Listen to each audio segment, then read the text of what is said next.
Pledge. Let us pray. Father, we are so grateful to be living in a democracy where many play a part in making sure the needs and desires of our citizens are heard and met. As we work together to find solutions to difficult problems, we ask that you guide us to speak respectfully and with humility to one another. Help us to show Christ-like love to those we interact with and be an advocate for our constituents and others. Amen. I pledge allegiance to the flag of the United States of America and to the republic for which it stands, one nation, under God, indivisible, with liberty and justice for all. Thank you. That brings us up to public comment. I will read our rule somewhere here. A member of the public may address the board after receiving recognition from the chairperson and giving his or her name. Public comment shall be limited to a period set aside at each meeting for such purpose, and each speaker shall have the floor for no longer than 5 minutes unless the board grants an extension. Board of Commissioner Rules and Procedures and Bylaws 5.13-3. With that said, would anyone like to address the board at this time? Joe, I believe, right? Yep. How you doing, Mark? Good morning. I just had one quick question before my time starts. I had public meeting, you have one at the end too, and I have two subjects I want to talk about, but you know how I get long-winded, and I don't know if I have time to hit them both in 5 minutes, so if I can't only do one now, maybe one at the end. If that goes against the rules, then I can try to squeeze them both in now. So you give me permission to be long-winded. Let's do both So ends. you're better than my wife, 'cause she tells me to shut the heck up. Very good. The subject I want to talk about, you guys know how I feel about courthouse and how I've talked about it. And I want to ask the commissioners to consider bringing up an old subject from before. And that's the subject of the mid building. I know before the commissioners thought about it when you guys were doing this building, about the courthouse is and about buying it. And I know that the property is probably expensive to get from the lady that owns it. But I would ask you, the commissioners, to think about that idea. This building's been empty 10, 15 years now. I know they've been doing work over there, but I really think it's convenient. It would stop from displacing employees from DHS or other. It also opens up more space for any future courts that may need more space. And it's right down here across from here. I would consider it. I would ask you guys to think about it as one of your plans. Go out, do a bottom dollar of what you guys could probably offer for the building.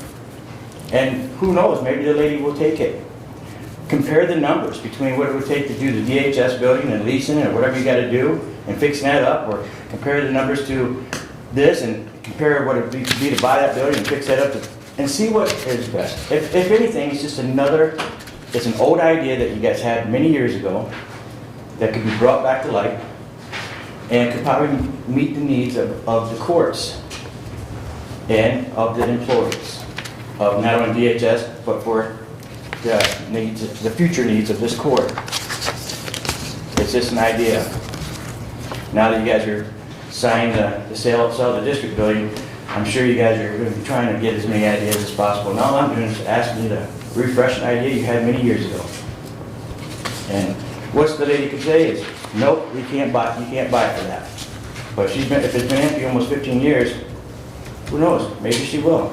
Or he or whoever, I think it's a she, that owns it. How much time I got left, Mark? You got a couple more minutes. All right, I'll touch on the other subject. As an independent in this county, I'm asking you guys to reach out to constituents because the rhetoric in this county needs to stop. I'm not a Republican. I'm not a Democrat. But it's really hurting our county. You guys know what I'm talking about. It just needs to stop. You can have fractions and you can have people that may not like your opinion. But in the bottom line, it hurts everybody. Even us independents, we're watching. What hurts the most is when you have a one-sided government at the state level and at the county level, especially at the state level or the federal level. Because you can see the record bills being passed right now. It's unbelievable. That red wave never happened. Now we have a lopsided government at the state level. And it's happening at the county level, state level, and federal level. You guys see it. We all see it. As an independent, I would like to see both sides have control. That way they can come together and have to negotiate and have to work bills out for all the people. So it starts at the county level. I'm asking if you guys have any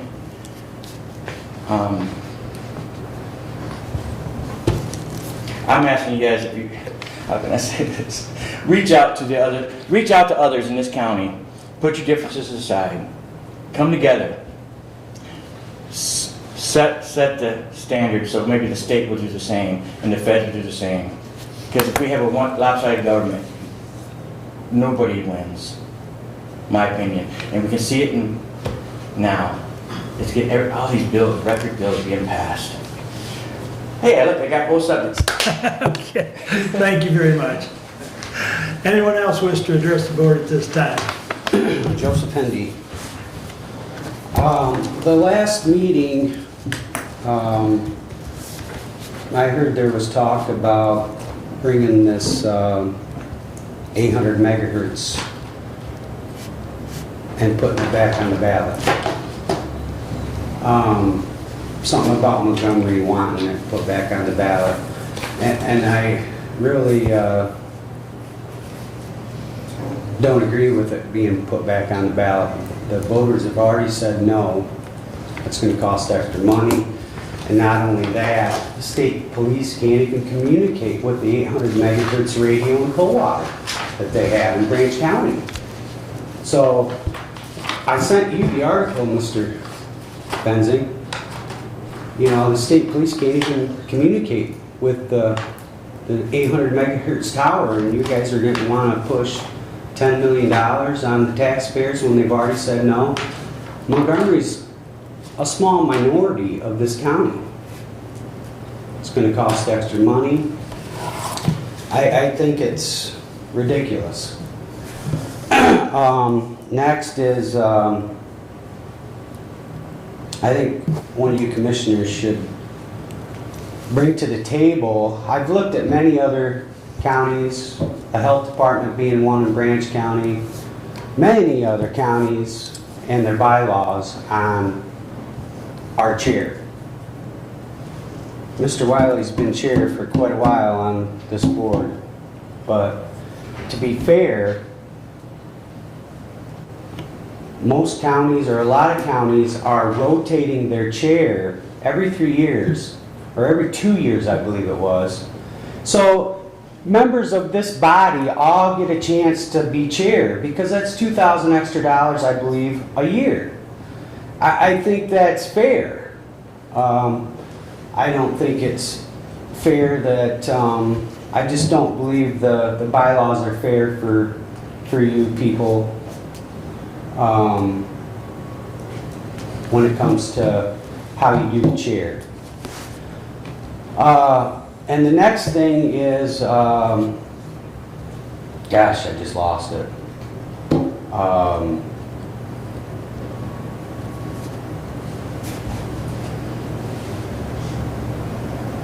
Shucks.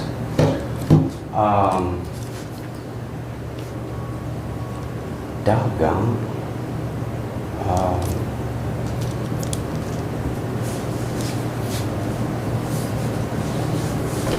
Can't remember, I'm sorry. Thank you. Thank you, Joe. Anyone Yeah, else no. wish to address the board at this time? All right, moving on, consent agenda. Mr. Chair, I would like to move down 23070 down under facilities, please.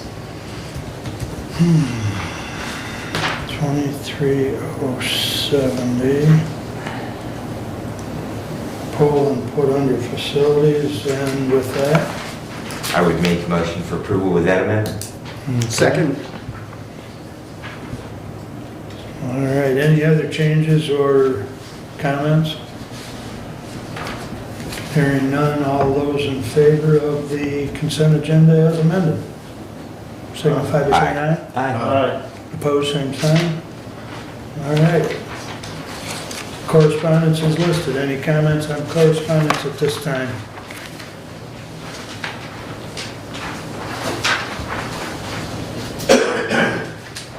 I would like to say that on the courthouse annex purchase agreement, that'll be discussed as well in my facilities update.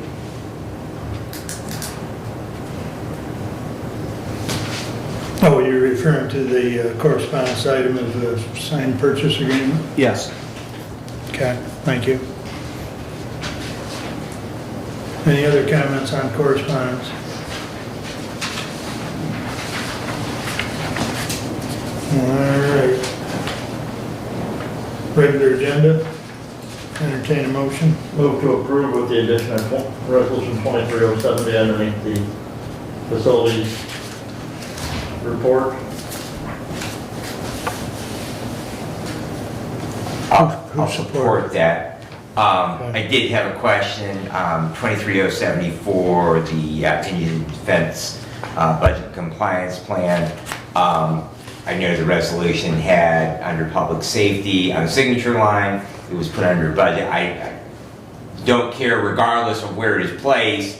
If we want to move it down under public safety, since that is public defender, that's fine. However, I would just ask that since Ms. Berger is here, that we hit that up immediately following her presentation. Well, respectfully, Commissioner, that's a budgetary item. Okay, so it should be underneath budget. We need to change that signature. It needs to stay underneath budget. And with the diligent system, however we build that agenda, that's the order it needs to stay in. We've already discussed that with Ms. Berger. It'll be the third item brought up underneath budget. And Brent and I talked about this the other day. The diligence system's not real friendly when we pull things around too much. Okay. So in the future, I'm gonna try, Abe and I will both try to make sure that if there's an action item in respect to a standing order speaker, that commissioner will be first in order. Okay. And that item will be first on that going forward. So, to avoid problems with the system. So, thank you for the explanation. So, yes. I was just trying to be respectful of Kim's council time. Yep, I yep. scheduled myself off for a couple hours. I figure I'm gonna be here a while. Okay. Yeah, we're still adjusting to this new system. In the old days when we were just doing it manually, it was standard practice, Every It- attempt to make things simpler makes them more complex. This is true. All right, any other comments on the regular agenda? I believe we've got a motion and a support. All in favor of the regular agenda then, as amended, signify by saying aye. Aye. Opposed, same sign. All right, I believe, lost my place. That brings us up to Keith. Good morning. Good morning. Good morning, Commissioners. I'm just coming here on my quarterly update with you guys to go over and answer questions if you have some for me. You should have gotten your packet of paperwork that we have. And I'm just going to randomly go through this, and it's not going to take much of your time. I just wanted to report, you identified we've had missed calls over the last quarter. In January, we had 6 missed calls. In February, we had 14. In March, we had 14 missed calls. With the information that you request with the missed calls, I added the additional mutual aid calls, and that shows the areas that we're going into on top of. So when we're missing missed calls, it's because our ambulances are unavailable, so we may be on a transfer or a couple 911 calls. So other agencies are coming to us. Well, the same thing turns around for us to go to them. In January, we were on 14 mutual aid calls. In February, we were on 5. In March, we were on 10. So if you look at the numbers, it pretty much equals themselves out throughout the county. I'll move on to the service enhancement area that you guys have here. As you can see, I hope I was doing that correctly, the way you guys were wanting it, to see what we're doing to improve our organization. And in retrospect, you can see that we're purchasing our own 800 radios at this time. We bought all portables that were used, and we're buying our mobile radios as well. We'll have 4 mobile radios this year as well. We purchased a Lucas, our compression device. That came with a grant that we got from the Hillsdale County Foundation. We're going to be applying for another one to hopefully get. And one of our big pushes that we've been doing is the power load striker system that we have. So it's the power load and the stretcher. We had 2. Well, lifting patients is very challenging these days, especially when you're short-staffed. So we have 2 people that show up, and you have a 300-400 pound patient, and you have a 100-pound stretcher and your other equipment. It's nice to have this equipment to help lift the patient and then get them to the back of the truck, and it locks in, and then we can raise it without even manually holding it. Those are very expensive. They're $250,000, just a little bit more. And it's give or take, if you buy a newer stretcher, we're buying the older stretchers. They're still new, but we have also bought used equipment because we're trying to save ourselves some money. So we're going to have, by the July, we should have 4 trucks with 4 power load systems in. Now, if you look at the tune of that, it's $200,000 that we're going to have wrapped up in just stretchers and a power load system. That doesn't come with the cost of the ambulance, so that's added on to the ambulance. That's why they get to be expensive. Our new ambulance will be here, still on track for the end of June, so July you'll probably see it tooling around Hillsdale County. Again, that price is around $225,000, and that came with the power load system as well. When was that ordered, Keith, just out of curiosity? I wish I would have thought about that. I think last year, October-ish, I got it approved around the board, and they approved that we could do it. So these were ones that were already coming in, and they had them, so we just had to speak for them, and they came down. Kodiak Emergency Services come down. Okay. I was just wondering what the backlog was. There's a lot of backlog on it. It's give or take what you want. If you're willing to take what they have coming in, as we did, you can get them a little bit quicker, but if you want to have your own, I know Somerset ordered one here, or approved ordering one here, maybe last year or early this year, and they're not looking for delivery till sometime next year on that unit. Yes. Okay. Yeah, if you're looking for extra goodies on them, Right. yeah, you're going to be waiting. Okay. We had a couple different people price them. One was at $300,000, and the other was at $225,000. And we went. I told you guys I went with the Mercury versus the Cadillac. Right. So Right. hopefully the prices come down in due time, because it's amazing to have. We have 6 ambulances, and yes, we have a bunch that are old and need replaced, but at this point, every ambulance, a mediocre ambulance, is $225,000. It's expensive. I know North Adams priced 2014 unit, because they need to replace their rescue. It was $40,000 for a unit that's 8 or 9 years old. We've looked at used units as well, trying to work with JJ at Hillsdale Hospital and Lifeway's trying to figure out some transport stuff. And we're looking at used ambulances, and by the time you buy a used ambulance, and make sure it's not going to break down on you, put your money into it, you're probably $30,000-$40,000 away from a new one, and you might as well just get a new one at that point. They don't live an easy life. No, exactly right. So I'll skip on to this page.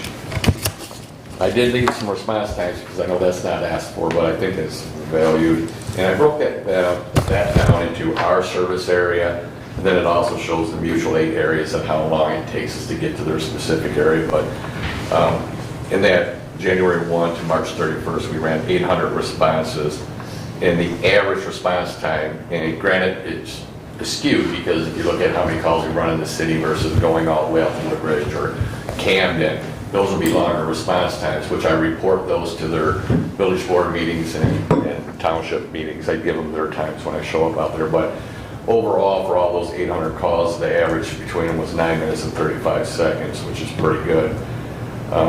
If you flip through there, I don't want to rattle on all of these, but it just shows the responses in the general area. And if you notice at Branch County, we were down over in Branch County 10 times. So when we start responding to Branch County and Calhoun County, because we have available ambulances to go and we have the mutual aid contracts, those take us out of our service area for quite some time. And then that's how we end up losing more, we don't lose them, but because we have mutual aid contracts with everybody else, but that's where these missed calls come into effect, is when we take the transfers and we're gone for 2.5, 3 hours, and we're not available because, we lose some ambulances that way, but we have to help the hospital because, our citizens are there, they have to get to a higher level of care. So we're doing everything we can to help everybody out. The next one is, we signed the contract, we agree with the contract and everything that came with it. But I just wanted to hit on that 1% reserve fund. And my understanding of the 1% reserve fund is that it would be held in the county. And at your guys' discretion, it would be chosen to get how it would be given out to, however you're going to do that. But with our end of it, when we look at all the equipment that we're buying, and I have another power load system there sitting on the floor, and that's the tune of $20-something thousand, and we have all this other equipment, our capital expenses go beyond what we're supposed to be reporting. So over the last two payments that we received from the county, that was a total cost of $4,592.74, approximately around there. And I was wondering if we could request that monies to be returned back to REU to put towards our equipment. In the fourth quarter of 2022,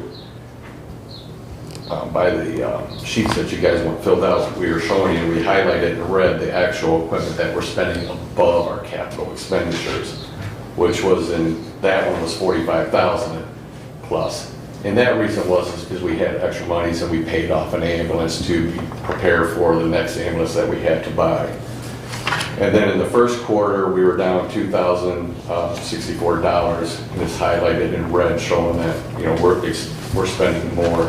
And then I added in there also, for the next quarter, we're starting to build our equipment expenditures as well, and we're already negative $10,814, which is a striker load. That's what we're paying. We set payment plans with them, and it comes every quarter. So we're trying to break it out over the millage that we have. So I'm not sure if there's a way of possibly getting you to vote to return REU's 1%. We don't want anybody else's 1%. That's theirs, as far as I'm concerned. But for ours, I'm not sure what you want to do with it, but I would like to have it returned to us. The next thing is I sent this pretty much, well, I sent it everywhere. It is being advertised on WCSRs. We put it on social media, Instagram, Facebook, shared it everywhere. We're trying to get out and get people from the community and even outside the community to see if they're interested in taking a EMT program with us. Where we're going to be willing to pay a certain amount of money, up to a certain amount of money, for them to sit in a classroom, and we're trying to get EMTs to work for us. And the only way I think we can do this is try to enroll them from within the county, because they got to have a reason to be in Hillsdale, not it's kind of like what's going on with the sheriff and local law enforcement. People are trying to grow their own. And I think that's what we're doing. We have a contract set up to where we can go out and we do job fairs. I'll be going to one coming up here in May as well, to where we can try to entice somebody from school already, and we'll help them pay for their education. And we're trying to get people to come to us. But please share that. I hope you got it at your fire department, Brad, and if you can get that information out there. We're hoping to get some more people. And that's additional cost, that we're taking on to help do this. So, as you can see, we're spending a lot of money, more than what we have in the past, but we've also been receiving a lot more money from the millage as well. So, in our call volume transfers, everything's been increasing. It's just high. We're continuing to work the road. I'm working the road more. I just come off a shift last night. I'll be back Saturday for another 24. We're trying to keep our 2 trucks running 24/7, 365. We'll get that third one up and running soon, hopefully, and that's where we're planning all this. That's all I have. Doug, go ahead. A couple questions. One, on the 800 megahertz radio, have you got those yet? The portables, yes. And how does the reception, that's the question. You know, you're out and about, and we've heard how reception is spotty, and how towers impact, and how geography impacts, and the current system has certain inadequacies that we've heard about. You know, how is your purchase of the 800? The 800 radios are working better than the VHF. The biggest problems, when you're in the city, you have radio coverage. When you're out in Camden, and you need help now because you walk into a cardiac arrest or some situation, or you might be potential assault, you need to reach people. And when you're out there with the VHF radios, you have no reception. So I know what Montgomery's talking about because I work out at Reading all the time, and when I go out there, you're running off the phone, which the phone services don't work out here either. So then we have Wi-Fi calling off our ambulances, and that costs us a little bit more money to allow everybody unlimited data off our ambulances. But it's called safety, and the 800 radios are working. We only have one tower here, so between us and all the ambulance services, actually, Waldron, Hudson, Addison, Somerset, we all have 800 radios, so we're running off them. And it's working, that's the question. Yeah, and when I call Allegiance, or Henry Ford, Henry Ford Hospital, we're able to get it through with them with no problems, and we can speak to them here. It is patchy. Because of the one tower, I'm assuming, because, you know, if we get inside some type of buildings, they don't work as well, but the VHF one works. So instead of zero coverage, you're up to maybe 40% or 80% or 60%? You know, that's just gonna be a random guess for me. I don't really want to give that number, but we're continuing to purchase them. Like I said, we have 2 800 mobile radios that are new that we're buying. We're waiting for them to come in. We have one in another truck, and then we're gonna buy a fourth. So if you're making a purchase, they must be working. Yeah, well, bottom line, you're gonna have to convert to the 800 radios anyways in years to come. And this is short amount of time. I don't know what that number is, but I'm sure Brad is well versed on it. But if you don't have these 800s, you're gonna be left in the dark. And the whole issue, I don't know what I'm not a radio guy. Tom Whitaker, he's well versed in this, and he would be able to explain it to you guys better than. The issue you would maybe have with those 800 as well is with one tower, that system is overloaded with multiple users, too many users trying to connect to that tower at the same time, and then you would lose receptivity on that. Yes. It's not just the one tower, it's the channels on that one tower, so that there's only a finite amount of capacity. So it's not an issue right now. It's like MSP uses that one tower, and that's effective for their communications within the county. However, if you have an event like the ice storm, and you suddenly have 14 fire departments trying to be dispatched for lines down, you have 5 EMS agencies trying to be dispatched to people who are oxygen dependent or other things who don't have power and now need either some form of oxygen adjunct or to be transported where there's oxygen adjunct or power, where their concentrators will work or other critical medical equipment will work, plus all of your other agencies, law enforcement that might be needed for traffic control. All of a sudden then those 4 channels they have on that one tower just are not going to stand up to. I mean, we basically overran the system just with telephone calls to 911, let alone radio traffic. And therein lies the rub with one tower and 4 channels. Yeah, and calling dispatch with the phone is just tying them up. Maybe you can explain a little better that yesterday the department head meeting, the sheriff was talking about his 800 and the repeater. Right. What's the function of the repeater? So a repeater basically is a larger transmitter, and so your radio hits that, and then it repeats that signal to another point. Okay. So, and I believe that they are putting those repeaters in the cars. A number of fire departments do that already with VHF radios. And Tracy, you could probably speak to that more informed than I could, since you were the assistant director there in regards to repeaters and what's currently being used. Well, to answer your question, Mark, basically a handheld radio is about a 5-watt radio. And I'm just trying to put this in layman's terms, there's more to it, but so your handheld radio is about a 5-watt radio. Your mobile radio, which is in your vehicle, is about a 50-watt radio. I mean, like anything, they're like one that's 55 or whatever, but 5-watt radio versus a 50-watt radio. 50-watt radio is obviously gonna reach out better.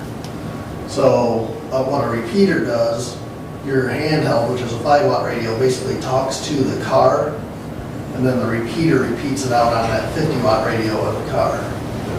So So it's basically amplifying, pretty much, yeah. okay. It's basically an amplifier. That's what I thought, but I It just, utilizes the mobile radio to amplify your handheld. okay, Yep. thank you.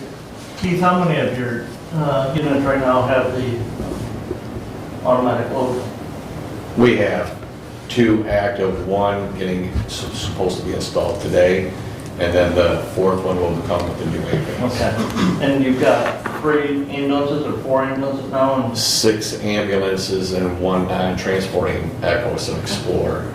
And then we have our 2 wheelchair vans, which are gonna need replaced here soon, and snowplow truck. You mentioned, you know, trying to look for interested individuals in the county to come on for EMTs or even hopefully work towards paramedics. How are you doing on staffing? I know we've removed that requirement in reporting, but just As far as Staffing. staffing levels, yeah. well, right now we have 5 full-time paramedics. That does not include me.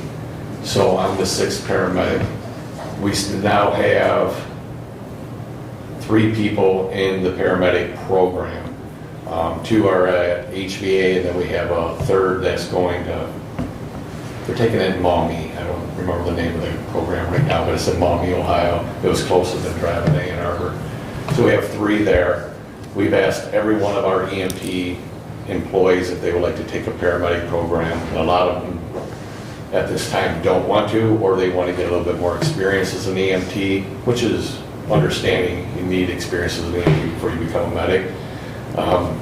But we're constantly out there trying to recruit people, and it's hard everywhere you go. And then when we send our employees to programs to be taught to be a paramedic, those agencies are trying to recruit them. So everywhere you send an employee, somebody's trying to recruit your own. So, you know, they offer a lot more money than us, but there's perks between RU and another organization. We stay focused in Hillsdale County. You know, I'm not looking at taking over Branch County or any other county. Its focus is Hillsdale. We don't do transfers out of any other hospital. It's Hillsdale only. How many EMTs do you have then? Off the top of my head, I didn't write those numbers down. I believe we have 6 or 7 full-time and 6 or 7 part-time. And the college students are usually that make up about 4 or 5 of those. We have 1 paramedic, I take that back, 5 full-time, 1 casual. Casper came back and is working casual, you know Casper. So he's working casual as a paramedic, and he's actually working today. And then myself, which I don't count myself, but I work continuously out there. So we're keeping 2 rigs running 24/7, 365 right now. There for a few months, we were at running 3 rigs, but we had more EMTs that were working for us. And some of them left the area, and, you know, we have the college students, they're graduating and they leave. And Commissioner Engels and Commissioner Laney both serve on the Michigan Work Southeast Board. And I know that, you know, you're trying to get people trained, trying to grow our own. I know there's added cost in that. Have you reached out to Michigan Works to see if they've got any grant funding that can help? Yeah. And not just your agency, but all the ambulance agencies in the Yeah. county are having the same problem. We look at grants, I look at grants. And the initial first grant that came out, not the rural grant, but the grant prior to that, I was filling all the paperwork out, but we did not meet the mark. You had to request, I can't remember the hundreds of thousands of dollars that you needed. At that time, we only had 1 or 2 students going to school. So we couldn't even request that much amount, you know, that money, because we would have had to give it back. The next grant came out with rural, I can't think of their name, but it's another Michigan grant. And they were giving it out, and they had all these restrictions on it. We could have applied. We had 1 paramedic at that time that was in it, and he was already in the program, so he's working multiple hours, going to school full-time. And then there was a bunch of hoops that he would have to jump to be able to get this grant, and I chose not to have him take his time away from his studies to start filling out bunch of paperwork for us. So if the grants were a little bit smaller, more in tune with the rural areas, you'd have more opportunity for availability. Is that what you're saying? Yeah, if they were smaller and there's not a lot of hoops that you have to jump, like initially, I sat through that one grant that we could have applied for and potentially got our money back for one student, there was restrictions on that as well, like they were gonna give them to veterans, so veterans had a higher, chance of getting women, ethnic groups. So they had all these different categories of areas that they were gonna award them first, and if they had anything left over, and then we would have been able to potentially get some monies. So your perspective would be that the grants are written for larger municipalities that have more involved people. They are, and I actually have mentioned that to MAS as well, which is the Michigan Ambulance Association of Michigan. And I've actually spoke to them as well about that, because when you look at these organizations that sit at these levels and have their lobbyists and they go to Lansing, those are your big organizations with millions of dollars and these big CEOs. They sit on all those boards, and these boards get pushed to where their grants go. And I have mentioned all of this stuff because we're the lower, when you look at small organizations such as RU, we're small, but they're smaller, and other agencies across Michigan that are going under, those grants aren't really set for them. They're set for the big guys that sit on the boards, the MedStars, the emergent health partners, MMR, they have people in the places that make the differences, for getting stuff written for them. Higher education programs, Life EMS, they're putting millions of dollars into education right now, millions. But they're still oriented for larger municipalities. Yes. And not more in tune with the rural areas. Correct. That's my opinion, and that's what I see, and I bring You those see that in questions. other counties too, by chance? Just by... That's all of Michigan. Okay. That's all of Michigan. I'm talking with other counties, they experience the same thing as far as grants. Yeah. Municipality grants come a little bit easier. If you're on a fire department, there's a lot of municipality grants. We're a private ambulance service. We don't get those grants. So when the fire departments are getting grants, they're not written for us. Question? Thank you. First of all, Mr. Leininger, those power cots probably added 5 years to my career, and autoloaders probably another couple. So the difference Keith can speak to, you have a cot all the way down to the floor and you got a 400-pound patient on it, and you need to get it picked back up again, that you can do that with the push of a button versus needing to get 2 more people to 4-point that. So yeah, it's a huge asset there. It is. As far as the funding on it, it's a very complex issue, because it's not just the funding. And actually, and you hit on it, Keith, that sometimes fire departments are more successful. Montgomery received, I think, $92,000 in training dollars. Very small fire department, Commissioner Wiley's district, but they got a pretty big chunk of training dollars. But the other component is, when you're talking paramedics in particular, it's 500 instruction hours in the classroom, but it's 600 unpaid clinical hours. So you have an individual that's trying to make a living and trying to go to school full time, and then has to come up with, doing those shifts in the OR, doing those shifts, on OBGYN, actually out doing your internship on the bus itself, and you're not getting paid. You're a third member of a crew, and you're doing all of the responsibilities of being a paramedic, but you're not getting paid for that. So it's, there are a lot more of just the training dollars involved in that equation of trying to get people through those programs. And it's not just a Hillsdale County problem, it's not just a Michigan problem, it's a national problem.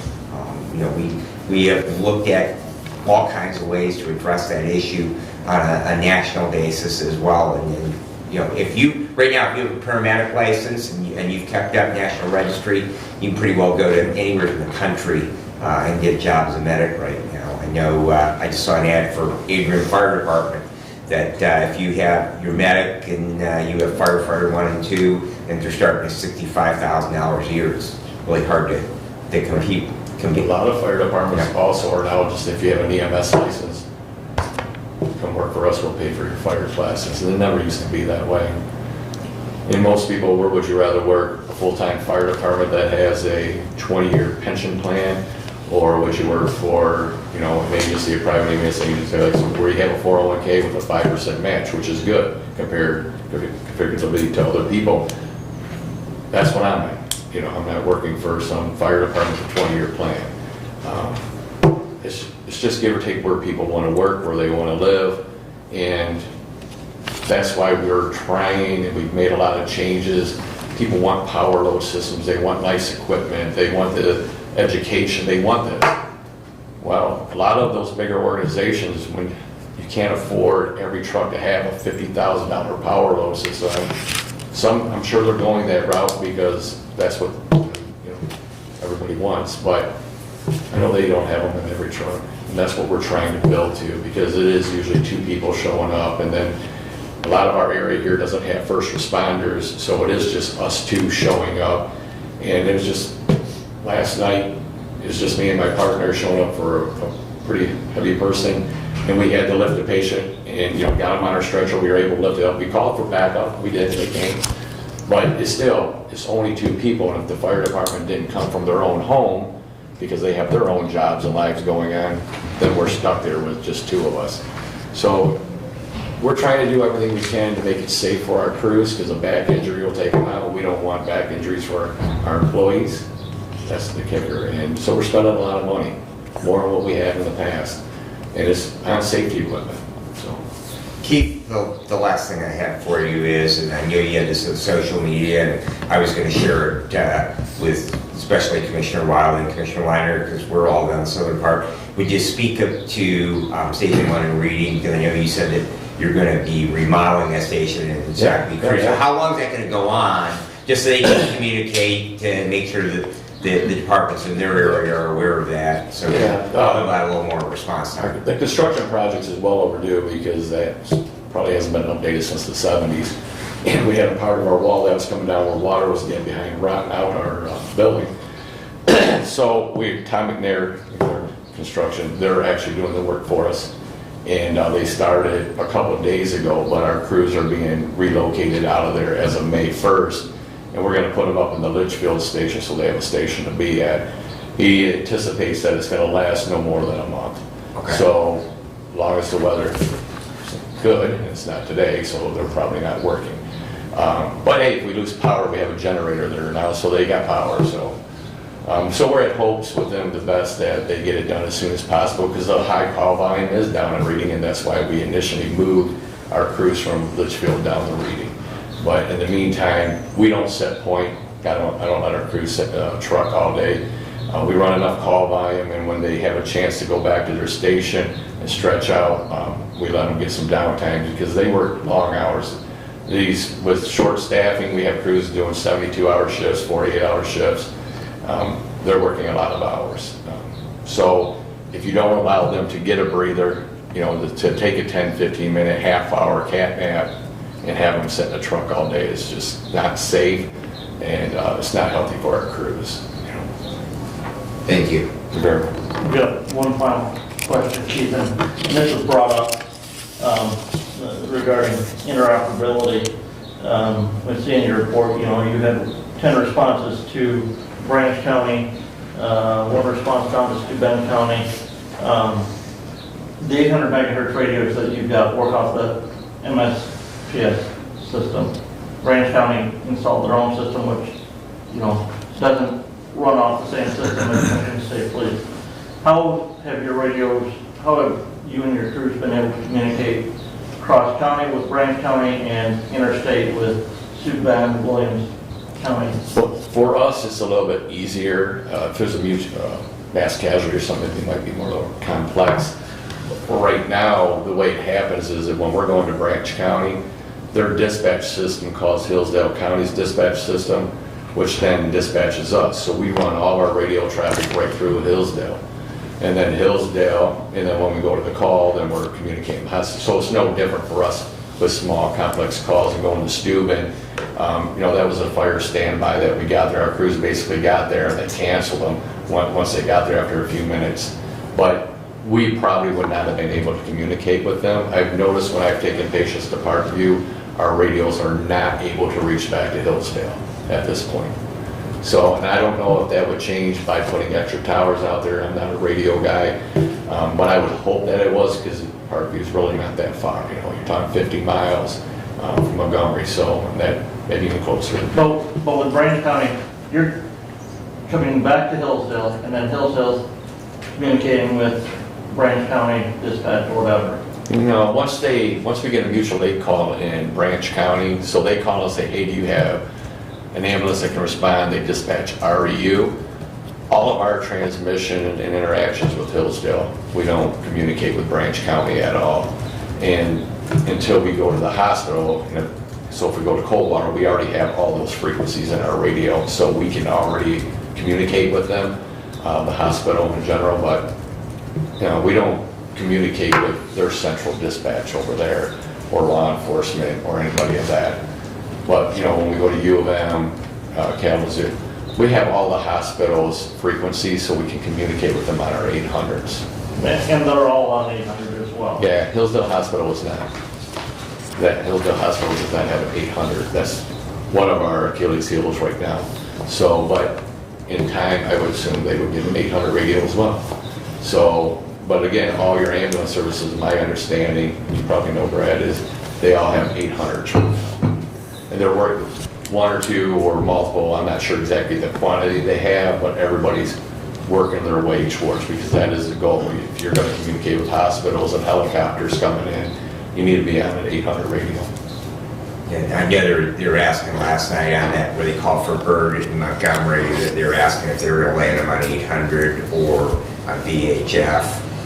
So, I'm not sure which they did. I'm not either, because it was marginal because they were on the VHF I side of don't the have house. landing zone 1 or something, you know, I don't talk to them directly, but the fire department would have had to go on VHF, because I don't think the fire department out there has 800s, I'm not sure. They have at least one. Okay, so I'm not sure how. Every fire department in the county has at least one. Well, but they have at least one, but it doesn't necessarily mean that they either A, utilize them, or B, that they even work any longer, because those were bought in the 2000, I believe, or 2001 radio grant. It was a countywide firefighters grant. Every department got at least one 800 megahertz radio. Ours is located in the dock in our primary fire apparatus. We do utilize that for incident command to talk back to central, so we can keep the fire ground and fire dispatch frequencies free. But there are a number of agencies that they really have not utilized that system. So yes, they do, but I believe that was Montgomery was the MFR agency, and Camden landed Camden's landing zone. So I don't know. I know they were asking which frequency they would be on, but I don't know which one they landed on. Yeah, I was on the call myself, so I wasn't following what they were doing. I knew they had a helicopter coming, but. Okay. Any other questions for Chief? Is there any chance about that 1%, or is that something that happens? We'll talk to you about that. All right, thank you. All right, Thank you. I think we're good then. all right, have a wonderful day. Thanks, Keith.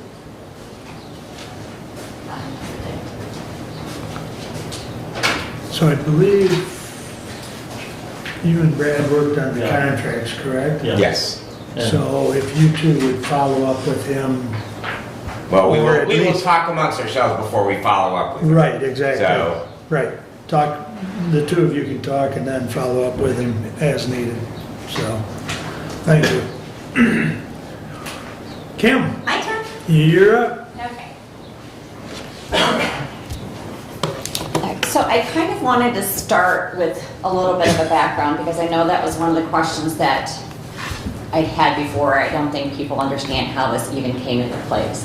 So in the spring of 2018, we being the county, was contacted by the start of this MIDC commission, so that we would, as each county, have to set up our own program to ensure that these different standards, including training, pay, compliance with all of these new rules, we would have one. So we had gotten together Judge Smith was one, he asked that I be on it.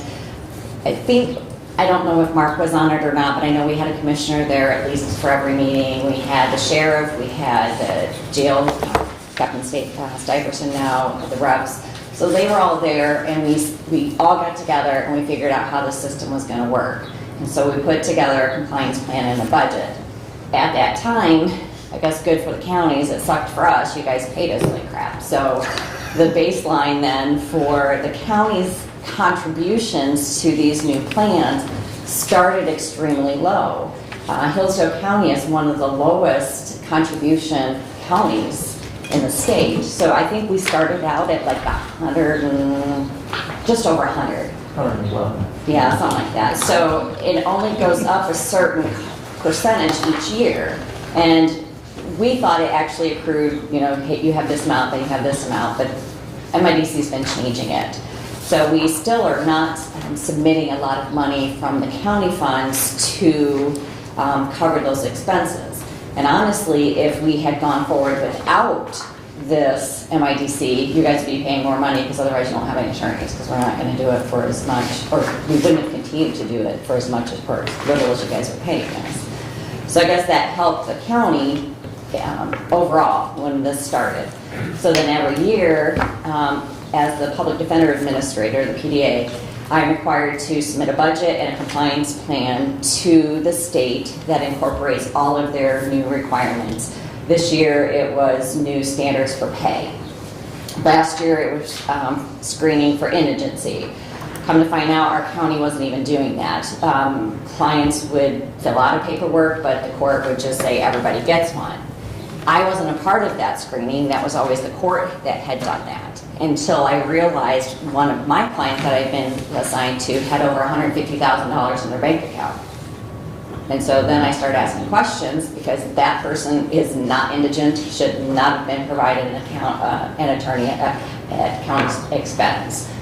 So then I asked, and it was, well, we just don't do it, which isn't how it works. So I had to set up a policy on how to do the screenings to make sure that people who can't afford one are getting one, and those who can afford one are not getting one. And so we've been doing that. That started September of last year, but that screening actually wasn't in our compliance plan because the compliance plan was due in April. So as we go along, things change and morph, and so some of these policies that we have to change with it. Again, with the new standard this year, this was the big one that we go off of. But over these last 5 years that we have done this, I have maintained a complete spreadsheet for each year on how many people are ranked each month, if they've got an attorney, a public defender, if they've retained, what their status of it, and which attorney has been assigned to that person. And when doing this new budget for this year, I took the average number of those cases and it applied to what MIDC has told us is now the standard hours. MIDC, whatever studies they did, has now determined that a felony case, on average, an attorney is about 13.9 hours spending on a case. On a misdemeanor case, it's 5.3. On capital cases, you can't really say. Capital cases are like your murders, attempted murders, criminal sexual assault in the first degree. All of those cases that could potentially subject a client to life in prison.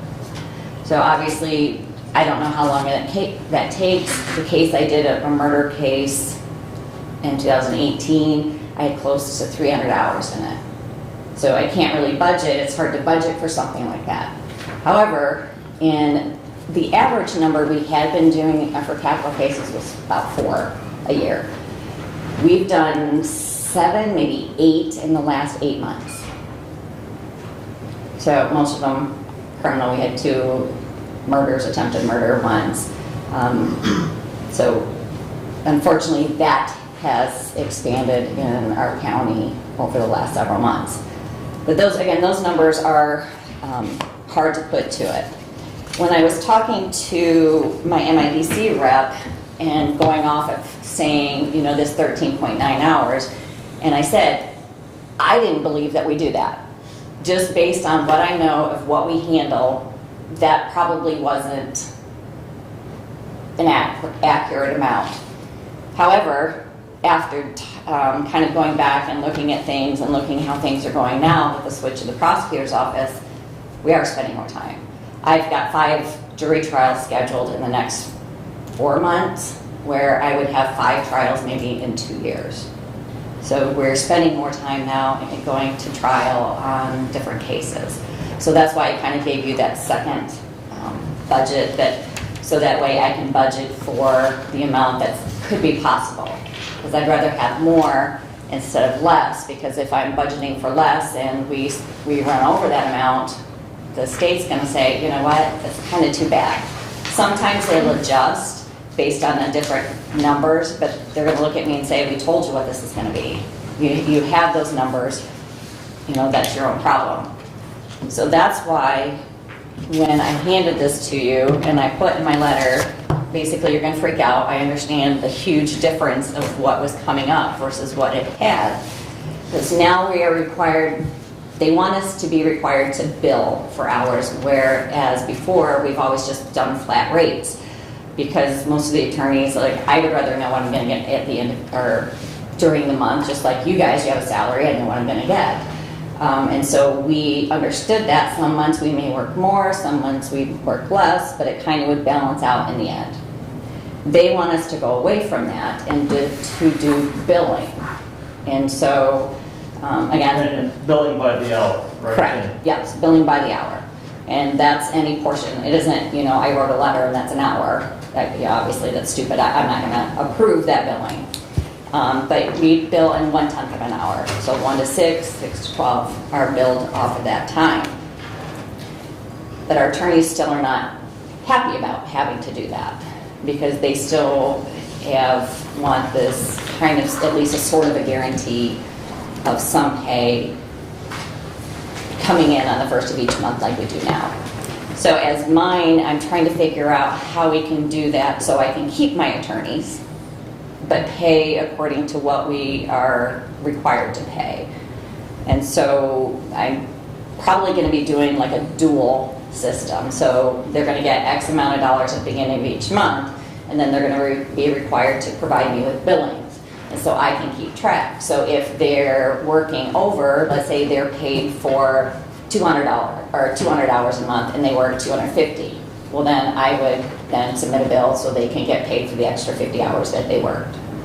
And so that way I can adjust. If they're going to be consistently lower than what that base pay is, then I'm going to adjust that base pay down based on what they're doing. So it's on me to figure out, keep track of what's going on. There'll just be something else I've got to track outside of that. And I'm fine with that because I do it now anyways.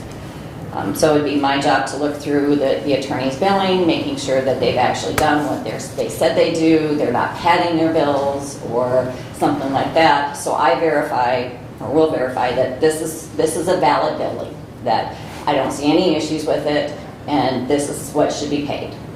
And then I would submit it to the county for payment. And that's how it's kind of worked anyways on any of my conflict cases, because sometimes we have cases where we have multiple defendants. Well, Keith and I are the only ones right now that can take felony cases. So if we have 3 defendants, we each one of us can't have 2. So I have to hire an outside attorney. There's a couple that we've worked with that'll come in and do that be the third representative. So they bill as hours, and then again, I submit that to the court or to the county for payment. And so that's how kind of our payment structure has worked, and it's done great since we've started. Again, we've organized things a little bit better, or I don't say better, but as things change or issues pop up, I change that. I change the policy, I change how we're handling things, because it has to change based on what's happening with the system. So again, based on, what I had the felonies, the average number of public defender assignments are over the last 5 years is about 360 felonies a year. Misdemeanors about 220. Now that's actually a little bit lower than what we had been doing, but because of the way the new bail reform and different structures for misdemeanor cases, mostly traffic cases. We don't assign attorneys for driving a license suspended, no insurance, things of that nature, because they're not likely to go to jail. And that was something Judge Stuyvesant and I have talked about, is so that way we can reduce the number of things we have to do. When in fact, those, just because you don't have money doesn't mean that you get an attorney specifically. Part of the requirement is, yes, you don't have money, but there has to be a likelihood that you're going to go to jail. And if we know that those offenses aren't likely to go to jail, I'm not assigning an attorney for it. So this 220 that I have for misdemeanors is taking that into consideration. And then I had averaged, when I did the budget, about 5 capital cases a year, and then about 12 conflict hours per year as well. So pulling that with the base rate of felonies are to be paid minimum $130.03 an hour, misdemeanors $118.21, capital cases $141.82, and then the conflict cases. That is how it came up with that number. That's the average number of cases times the number of hours MIDC says we have times the rate of pay, and that's the number that I budgeted for. So that's how all of these numbers that you see on the budget came up. I wasn't just pulling numbers out of my hat saying, oh, that sounds good. I actually have data that backs that number up. And so then that's how we get the attorney cost. If you notice on the correction side, that budget actually went down. When we started, I actually paid for an entire employee on our budget because we could kind of say he or she did stuff for MIDC. And I told them, if we start getting audited on it, then we're going to have to change. And every county was doing the same thing. And so MIDC came down and said, wait a minute, no, we're not doing that. So they are required to submit billings as well. And I know what I expected them to work, but Captain Stuyvesant didn't necessarily agree with that. So I budgeted more last year, and basically they're using what I knew was going to be used. So I reduced the budget based on, I know what they're doing. I know what their average per week that they're doing, and so I've taken that. So their budget has been reduced because they're not even at 50% of their budget that I budgeted for last year. Pretty much everything else would be the same. I did increase the budget on the experts, mainly because, again, with the uptick of capital cases, but also because the uptick in mental clients. Because we can have them sent for competency with the Forensic Center, and they'll do criminal responsibility and competency, but we're also coming back, and some of them are saying, well, yes, they are competent, but with us dealing with them on a day-to-day basis, we think no. And so we're allowed to hire an expert to review the state's expert. So those are things that I took into consideration when I upped it. It's, I think, $5,000, because those are items that, again, I'm seeing as being part of the system that's changing. Really, then, that would be the only difference that I remember as far as last year's budget. Again, I know it's almost doubled from what last year's was, but again, that was just based on MIDC requirements for pay. And I know, I'm trying not to get too long-winded, but I know the accounting has been an issue, and who's doing what. But each quarter, I am required to submit an accounting to MIDC. So saying what has been spent in each quarter. And I work with Derek a lot on that. He gives me his general ledger for that quarter. Again, I keep track of every expenditure that I know has happened within the system. The only difference is the jail, because just handled a little bit differently. So I know. So Derek's and my numbers should match. And if we don't, then Derek and I work it out and figure out what was wrong, if the payment was just misplaced. And then each quarter, I'm required to fill out this FSR, and it just says, this is what we spend on salaries, construction, and stuff. And so by the end, when they come through and they will audit me and say, I don't believe, or, I have questions about this charge or this. And then I have to show that these are valid charges, or that this is why this happened. And so every quarter, they get the general ledger, they get every receipt, they get every billing. Well, technically don't get billings, but they get everything that proves or backs up what I've said I've spent. Now, so I'm audited on a couple of different sections. So everything that we're doing has been verified. And I haven't, oops, I can't remember. And so I've not had any issues in the 5 years with MIDC really saying, no, this is stupid, we're not allowing this, or cutting this budget. There's not been an issue because I have kept such detailed records, and I know what's going on. And then one other question that we had, and it's a good question because the MIDC isn't really like a county, even though the county funds go into it. I don't know that you can really say no. I mean, I guess you could. You could say, I'm not doing this, but then the county's on the hook for whatever was being spent. It's just kind of more for your review. I know county money goes into it, but this year it'll be like 1% of the budget, of what's the expected budget. So 10%, right? Yeah, because we're at what? You're about $1 million. Yeah, okay, so 10%, yeah.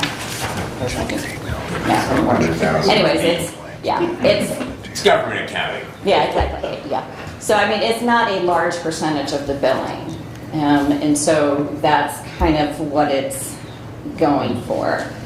Again, I guess you can say no, and then the county's on the hook for it because you have to do it anyways. And you gotta pay the attorneys. Otherwise, you don't have public defenders. And not being flip, but good luck finding one. I can't. I've been looking for one. I go to job fairs. I go to the, email to law schools. There aren't enough attorneys in the state. We're all having the same problem.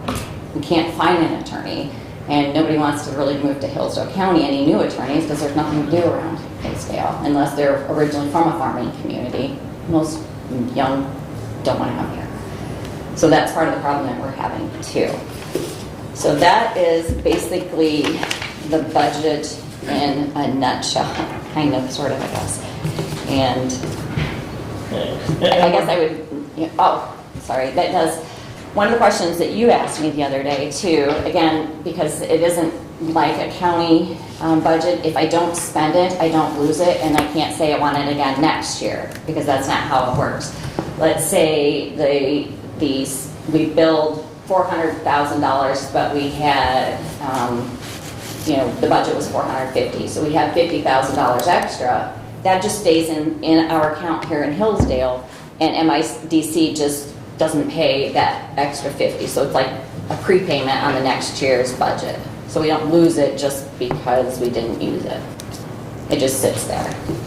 And I was going to say that, and Kim, thank you for the work that you do on the MIDC, and we contract with Kim for, Steve, you're new, we contract with Kim to be our public defender administrator. So she gets paid for that. In addition, she gets paid as a public defender. That's another contract that we have. We're not modifying those contracts today. Kim will work on those with the attorneys and bring those back for us to review probably in September and approve those at the county level.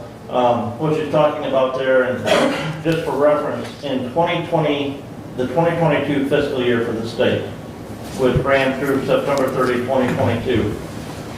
When the county approved the budget for that year, we had set a total MIDC budget of $386,408.25. Of that, the county share was $112,642.68. Irregardless of what is expended out of that MIDC budget, we have to put in from county general fund that amount of money. The state grant amount that year was $273,765.57. The report that Kim filed at the end of the fiscal year for 2022 showed we expended, of the 386, we only expended $343,964.16.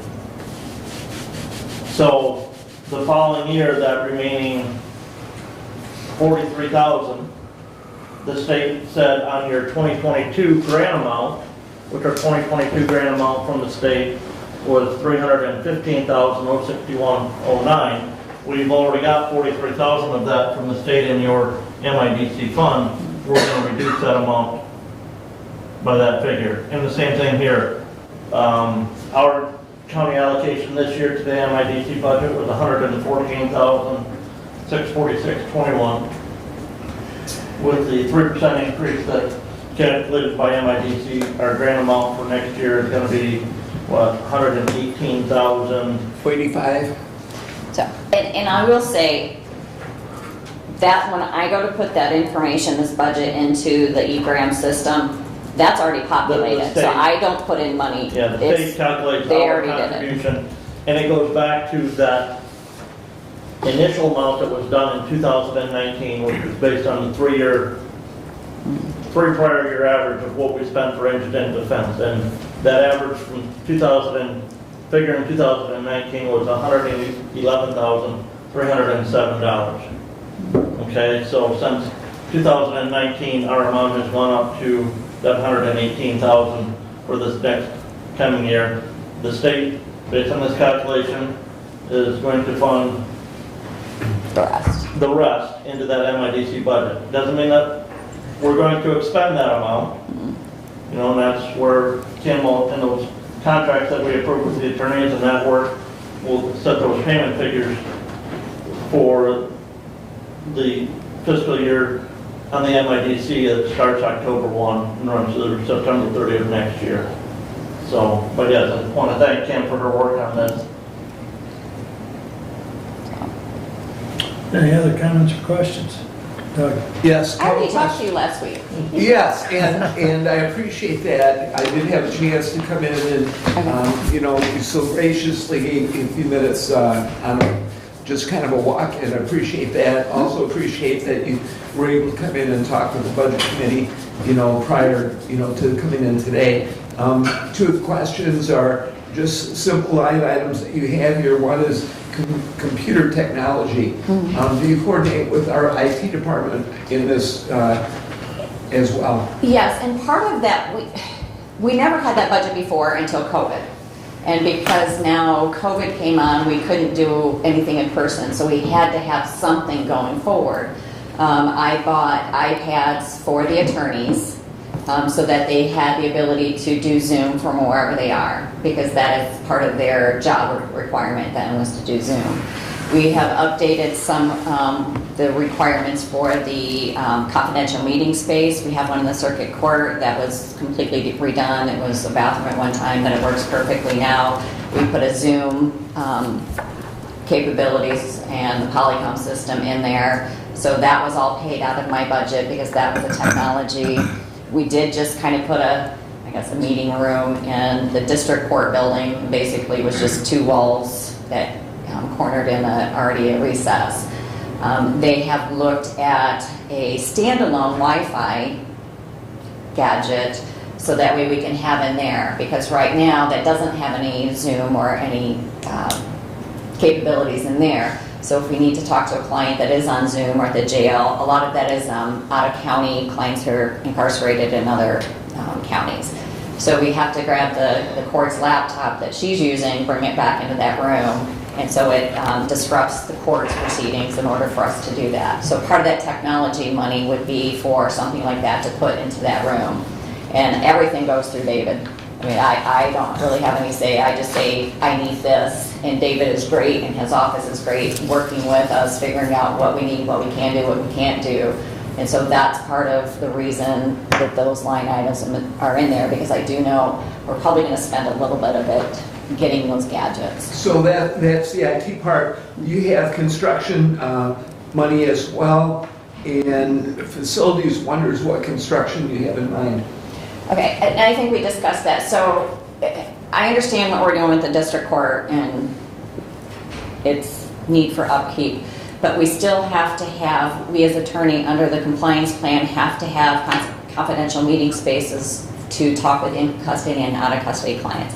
Now, we made that little room off the district court, and it literally is wide enough to put a student desk, like not even that big, like an elementary school desk in there, just so I can put, some papers or talk to my clients, and 2 like little folding chairs. But it works. It has a door, it goes all the way to the ceiling, and it works for what we need.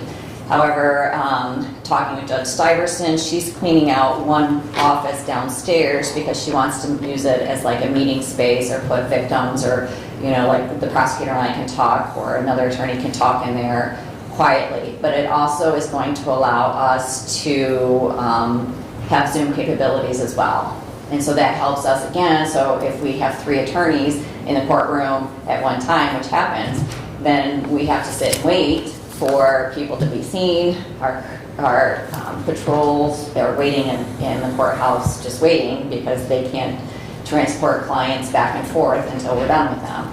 So that would give us another room to be able to speak with clients by Zoom. Obviously, I'm not taking the client back in the back where the secured area is, but it gives us as the attorneys the ability to go back. And talking with Judge Stuyvesant, I think based on, because she's using it for some things and I can use it for some things as far as a public defender, I can validate that some of the money, basically we'll split the costs on what it is, the information, any Zoom stuff, any furniture that may be able to go in. So I can verify or, I can excuse that that's an expense that we can use for construction purposes. Thank you. Thank you. Any other questions for Kim? I do have another comment. It figures. So the comment is that as far as the budget, we're not really approving it, we're accepting the budget, as I understand it. No, we have to approve it for submission to the state. For the contract as a public defender administrator, for the guidelines of MIDC, in the system that we operated underneath, the public defender administrator has to present us with a compliance plan and the budget every year for our approval. And then she sends it to MIDC for their approval as well. Okay. So, That's just under my PDA contract. That is not an MIDC requirement at all. And when we started this, that was just, I guess, more of a courtesy because it's just kind of gone through. That is not a requirement. I kind of don't have to have the county. That's why I said it's kind of this little independent entity of itself. I technically don't really have to have your approval because, again, you can say no, but then you're on the hook for paying it all. So, I mean, it is what it is, same as the compliance plan. Pretty much 90% of that compliance plan that I put to you comes directly out of the manual that I'm provided with. The only differences in those is the policies that we have in place for notifying attorneys for getting indigency forms. Those are the only thing it really doesn't because those are county specific on how we do things. Everything else pretty much comes from there. And again, you really can't say no. I mean, you're going to dictate to me how we need to do the public defender system, and part of the MIDC is to take it out of the hands of local county government, judicial, because they're trying to get away from, let's say, Mark saying, hey, my brother's an attorney, he really needs a job, I want him on the contract. And so then that's trying to keep that off and out of the hands, that way there are no conflicts. So that's why they're leaving it to the system itself on the hiring, the firing, and how the process works of selecting committees. And again, for selecting attorneys, I have a very detailed policy that comes directly from MIDC of who can be selected, who can cover or defend certain cases, and who can do what. So it's a very specific outline of who can do what. So, I mean, I'm not trying to be flip with you, but like I said, I don't know that you really It's, can't not approve it. yeah, it's a courtesy communication, but the approval process does help us to track it as far as the monies Right. that we do have to put in. Right. I mean, once again, as you've said, we don't have to, but the alternative is then we get stuck with the whole bill. Correct. So I think from the approval process, at least we've got a method of tracking the 100 and, Right, 11,000, 14,000 that we put in. Yeah. 118. yeah. and Pardon like I me? said, Going to be a 118 118 this Yeah. year. next year. Like I said, that may be a little bit different because MIDC might have a different number. It's probably not gonna be any real more than that, but their number, like I said, it's automatically populated. The Right. only difference is if there is a different number from MIDC, then I kick it back to Derek and say reallocate those funds of what the county is actually paying for what, versus the state fund versus the local fund. Right. So that would be the only difference. Okay. Okay. Anything else? All right. We'll Thank get that you. approved here in just a minute, Ken. Okay, Yeah, we'll run through Brent's report and all right. then we'll take a break. But go ahead, Brent, you're up. All right. Resolution 23072. To the Honorable Board of Commissioners, we recommend payment of $1,650 to the National Center for State Courts, 300 Newport Avenue, Williamsburg, Virginia, 23185, for completing Task 6 per agreement between the First Judicial Circuit Court in Hillsdale County, Michigan, and the National Center for State Courts regarding the Michigan Hillsdale County Facility Project. We further recommend payment of same be taken from the contractual services account number 101-101-802.000. Respectfully submitted, Brent Laniger, Chair, Budget Committee, and I move for adoption. Second. Any discussion? Yes, this bill came in recently. It was sent first to Judge Lisney because she was the contact initially with Nathan Hall and the NCSC. She forwarded it to me. We've sent it to all the commissioners, and the Budget Committee did discuss this. I called Virginia, the state of Virginia, which is where the NCSC bookkeeping was. Asked specifically what this invoice was, and it seems that the answer is in December, end of November, December, Board of Commissioners asked Nathan Hall to provide another option. He spent time doing that, and this is reflected in this bill with this invoice. Any other comments or questions? All in favor, signify by saying aye. Aye. Opposed, same sign. Resolution passes 5-0. Please continue. Resolution 23073.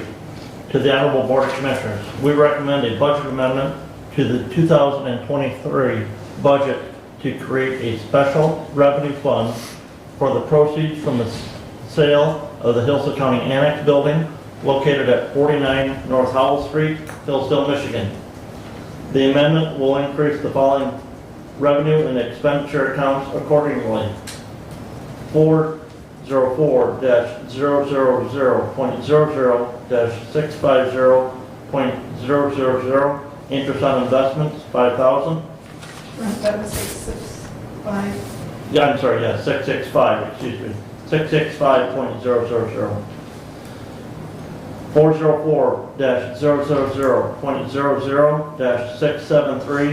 404-000.673.000, sale of a fixed asset, $330,000.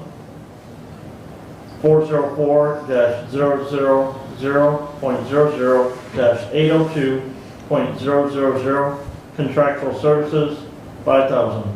Respectfully submitted, Brent Laniger, Chairperson Budget Committee, and I move for adoption. I second. Moved and supported. Would you please explain?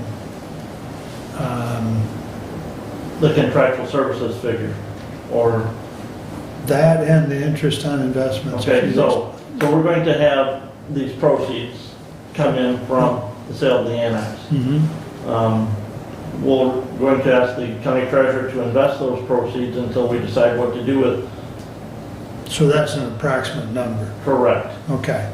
And then the contractual The service? contractual services as part of the agreement on the sale of the courthouse annex, the county is responsible for paying some of those closing costs, and that's what those contractual services are represented as. And I do believe Commissioner Ingles has a resolution later on dealing with that sale and the closing documents and the closing costs.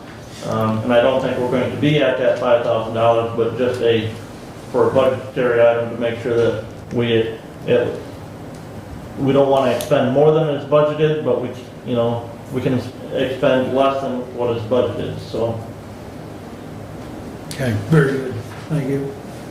Any other comments, Brad? Just, and really just a comment, not a question, is even though it's a special revenue fund, that those dollars can be transferred to other places. It does not necessarily mean that we are obligated to using these dollars for any future purpose.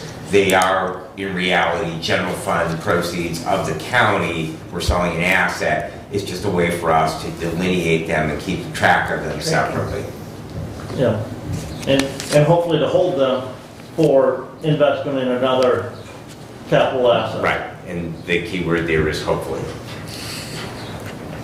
Any other comments? Like Slim Jim's, another courthouse. Like, or in addition to a building or additional court facility, yeah. Any other comments or questions?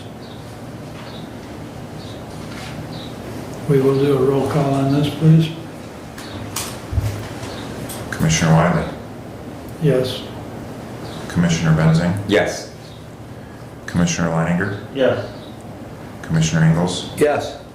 Commissioner Lanius. No. What was that? No. Okay, just so I can hear it. Thank you. It does pass 4-1. And please continue, Brent. Resolution 23-074 to the Honorable Board of Commissioners. We recommend the Hillsdale County fiscal year 2024 indigent defense budget be accepted and authorize Chairman of the Board of Commissioners, Mark E. Wiley, to sign the Michigan Indigent Defense Commission, MIDC, fiscal year 2024 compliance plan. Respectfully submitted, Brent Leininger, Chair of the Budget Committee. I move for adoption. I believe it was moved and supported by Brad. Okay, thank you. And we did get an updated copy of that as far as the signature block, so. Again, Discussion? Again, we discussed it. I thank Ms. Berger for her work as the Indigent Defense Administrator. This is, very tedious work, making sure that all defendants who are indigent receive the proper counsel that they are entitled to. I, like many of you, were shocked at the amount of increase in that budget amount. Doesn't mean that figure is going to be spent, as evident from just, the last fiscal year. We had, $40-some thousand of that indigent defense budget that was not expended. So I think Ms. Berger does a good job keeping an eye on those figures as well, so. So the compliance plan itself is 22 pages long. I believe. Yes, I believe you're correct. Yeah, so it's pretty detailed. I've read it before, and I think some of the, it gets right down to defining and what an indigent is, and it's pretty thorough. But in any event, you can read that at your leisure if you haven't already. So anyways, is there any further discussion on 23-074? Hearing none, all those in favor signify by saying aye. Aye. Opposed, same sign. It passes 5-0. All right. Brett, please continue. Okay. We had Board of Health meeting yesterday in Branch County. I've got some things that I've got scanned in and I'm going to email out to all the commissioners.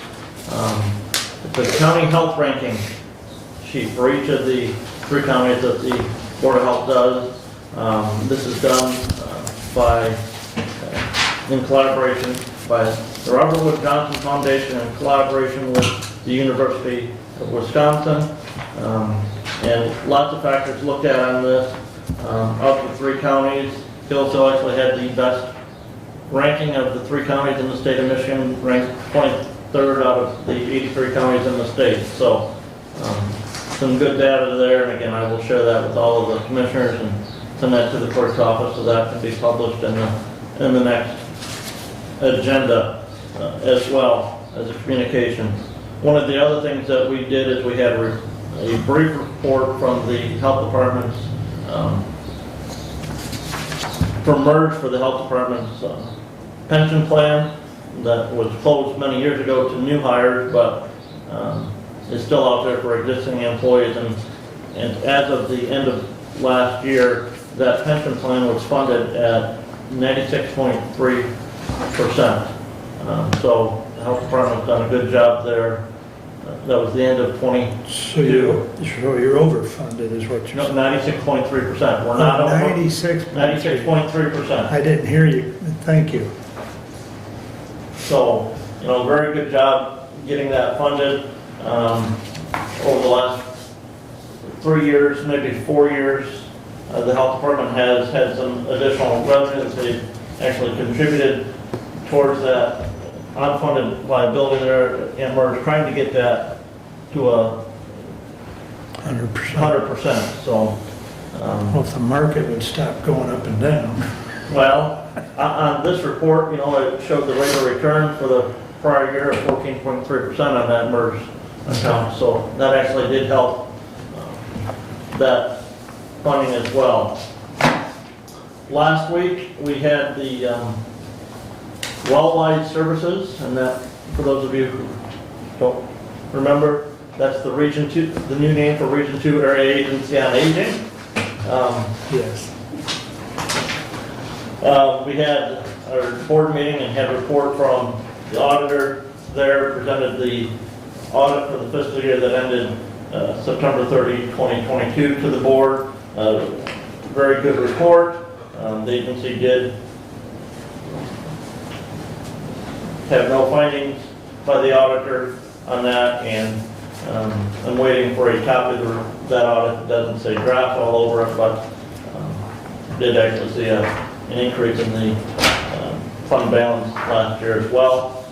Wellwide Services is coming close to the end of finishing the construction project on their new building. We hope to be in that towards the end of May.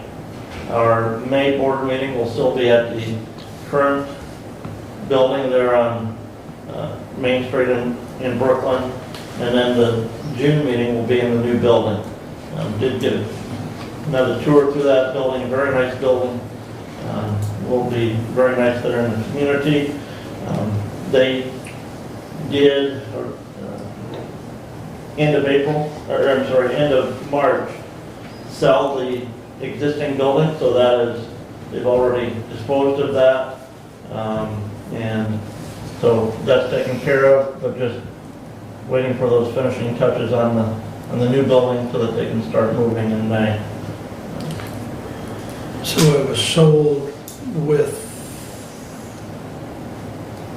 Wellwise's ability to stay there until... There was a rental terms in that as well. Okay. And then depending as to how long we went after the closing on that, as to, that monthly rental rate went up some each 30 days afterwards, as an incentive for us to push the contractor to make sure the contractor gets done with the new building, so. Okay, thank you. But yes, very nice building that they will be moving into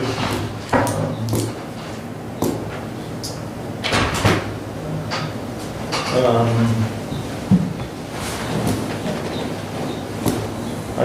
guess I don't believe I have anything else to report other than, I'll say this now and remind the public listening later on, the Conservation District is in the process of their annual tree sale. There were a bunch of pre-orders and I stopped out and chatted with the staff at the Conservation Office at the fairgrounds today. People are coming in, picking up their trees, but they still do have some trees there for sale. If somebody would like to buy some trees, so. That concludes my report. Any questions or comments for Brent? It is 10:35, more or less. We'll reconvene in 5 minutes. We'll take a 5-minute break.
in session, and I believe, Steve, you're up next. I'm up. Okay, Is the so, YouTube up?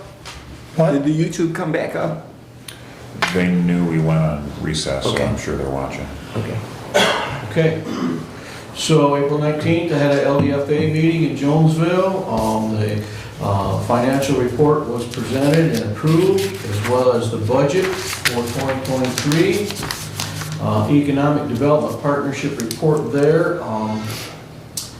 Notify us that there is a facility looking at, or I should say a company looking at the facility of the Anodyne building in the industrial park.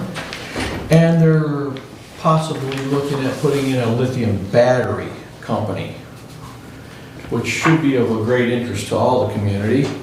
There's a lot of things that come into play with that type of a business locally. And I'm not sure how the public will respond to all that. So I also learned at that meeting, there's a child care network that's being developed, and it's called TriShare.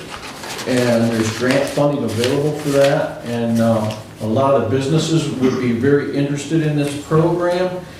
It's a TriShare representing a third of the employees' involvement, a third of the employer's involvement, and a third of the funding remaining would be grants from the state. So that's an important program for a lot of the employers in the county, because childcare is an issue when they're hiring. So that was a good meeting at Jonesville, so I appreciated that.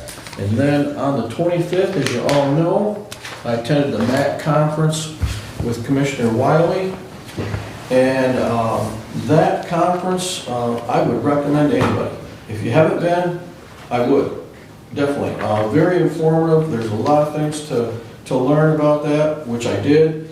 I attended one of the Robert's Rules of Orders seminars, as well as the FOIA management, and both of those seminars were presented in a very professional and a very informative format, and I gained a lot from them.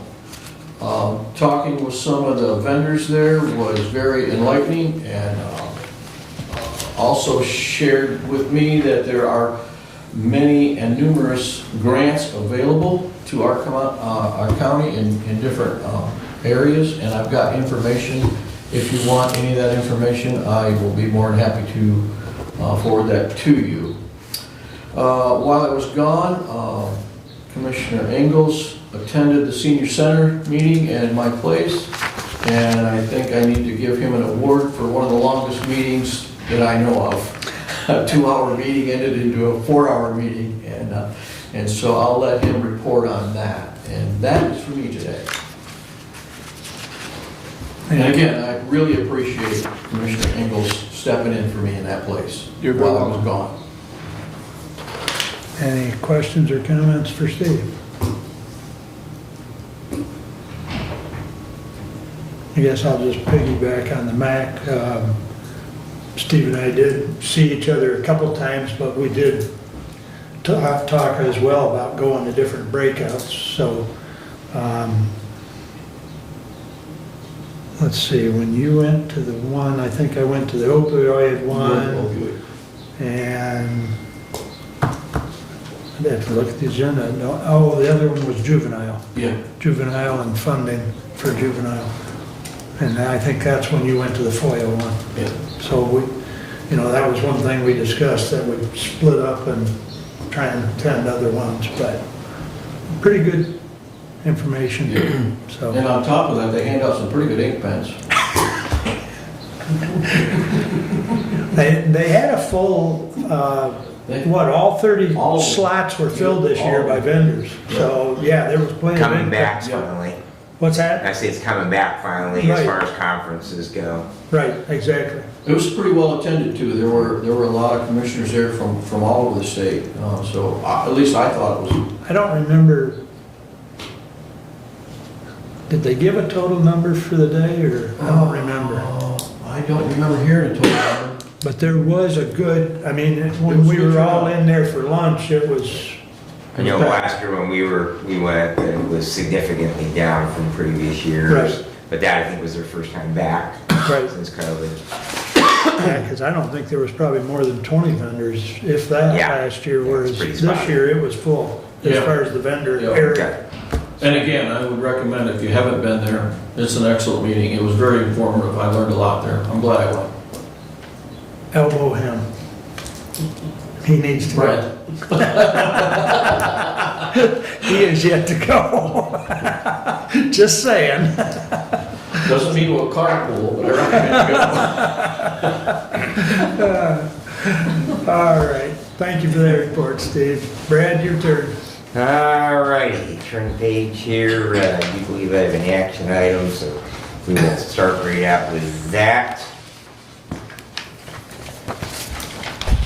23075 to the Honorable Board of Commissioners, we, your Public Safety and Judiciary Committee, recommend the allocation of $4,500 from the Hillsdale County Mental Health Services millage for the purpose of initial training for the Hillsdale County Critical Incident Stress Management System Team. As per the terms of the Hillsdale County Board of Commissioners Resolution 19028, the Hillsdale County System Team is contracted to provide mental health peer support for Hillsdale County law enforcement, EMS, fire, and emergency telephone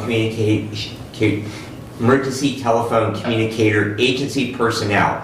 There shall be no charges to these agencies or the County of Hillsdale for the provision of these services, and I would move for adoption. Support. Thank you. Commissioners, I did include for you the letter from Mr. Peters, Deputy Peters, who is with us today. Also a copy of that resolution. Basically, we do have a $500,000 for mental health services. Those dollars, we basically leave them under the oversight of Lifeways, which is our Jackson Hillsdale Community Mental Health Agency. Those dollars can be then parceled out for contracted services. We do not have a CISM team here within the county. I know in my district, we have had an incident or two where we have tried to get, Lifeways does have a team, but they are actually more Jackson-based, and to make scheduling work, as far as, especially in the case of paid-on-call fire departments or agencies that might necessarily have other jobs during the day, scheduling has been difficult. So this would actually give us a county-based team, peers from the public service community, and that what they are asking is that they have found someone who will come and do the initial training for them, and they are asking for us to use some of our mental health dollars to fund that training for the provision of those services, and then they will make themselves that available. So, and I would ask Mr. Peter if you would like to add to that, please. Yeah, thank you. For those, I think most of you know me, Commissioner Lang, yes, maybe not, I don't think I've met you officially, but everybody else has. So, you know, this is my 29th year in the emergency services. I've been 29 years fire, EMS. I got 15 years in law enforcement, and then 10 years in the dispatch, so I've done all sides of it. Throughout them years, we've had many, many instances where we've had to have debriefings, that kind of thing. Going all the way back to the 1990s with the fireworks explosion plant, we were required, you know, different things. So on a daily basis, your emergency responders see and deal with things that may or may not stick with them. You know, everybody is a little bit different. I know I've had things in the past, you know, I've got things still, that certain things trigger a memory of something you've seen or something that you've done, you know, a bad emergency scene or something like that. So, you know, it's basically mental health, as I put in the letter, mental health first aid. It's the initial immediate response to a scene, not the long term. Basically what the CISM team does, it does an immediate response for debriefings and that kind of thing, and then determines, you know, maybe this person needs longer care. We can't force somebody to take longer care, but we can definitely suggest it to them, suggest it to their department heads that they have issues going on. Obviously there's some initial training. We do have a couple of us, I mean, I've been involved in it for many, many years. In fact, I was kind of in charge of it here. You know, I initially, once I got put in charge of having something available for the county. I initially went to Lifeways. They attempted, but it didn't work out with the resources. Nothing was immediate. So at that point in time, I reached out to Lenawee County, who has a very strong system team, and they were willing to cover our county when needed. After some recent events last year, there was a bad accident over at Camp Machindo. I don't know if most of you maybe heard about that with the boating accident. There was a lot of responders that had some issues afterwards. They'd never seen anything that was, I guess, that gruesome.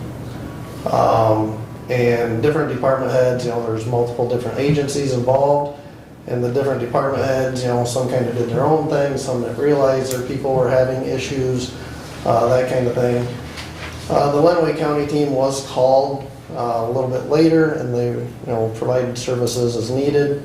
But it kind of brought up, we need some homegrown people. So there was interest, and we put it out there, is there interest back in the county to have our homegrown people start a team again, and there is. So throughout that, we've tried to coordinate different things. We've actually applied for grants. We thought we had one grant secured, but it fell through. It was through Wayne State University. And so we do have a mental health professional, Brock Lutz. If anybody knows him, he's head of health services up at the college, and some of his people up there are willing to be our licensed professionals, if you will. Hillsdale County Medical Control, Dr. Wells is involved, and then we created a chair, co-chair, secretary. Our chairman, Sergeant Casey Donahue from the Sheriff's Office, was made chair, and he apologizes he can't be here. He had National Guard duty this weekend, so he's up in Battle Creek. And then our co-chair is Medical Control, Valerie Hepker, and she is actually just texting me. She is trying to get here, but you can't ever tell what's happening in the ER there at the hospital. So she just texted me she's going to try to get here. So she's our co-chair. But anyway, we have different things lined up. So the next thing we need is basically our volunteers to be trained.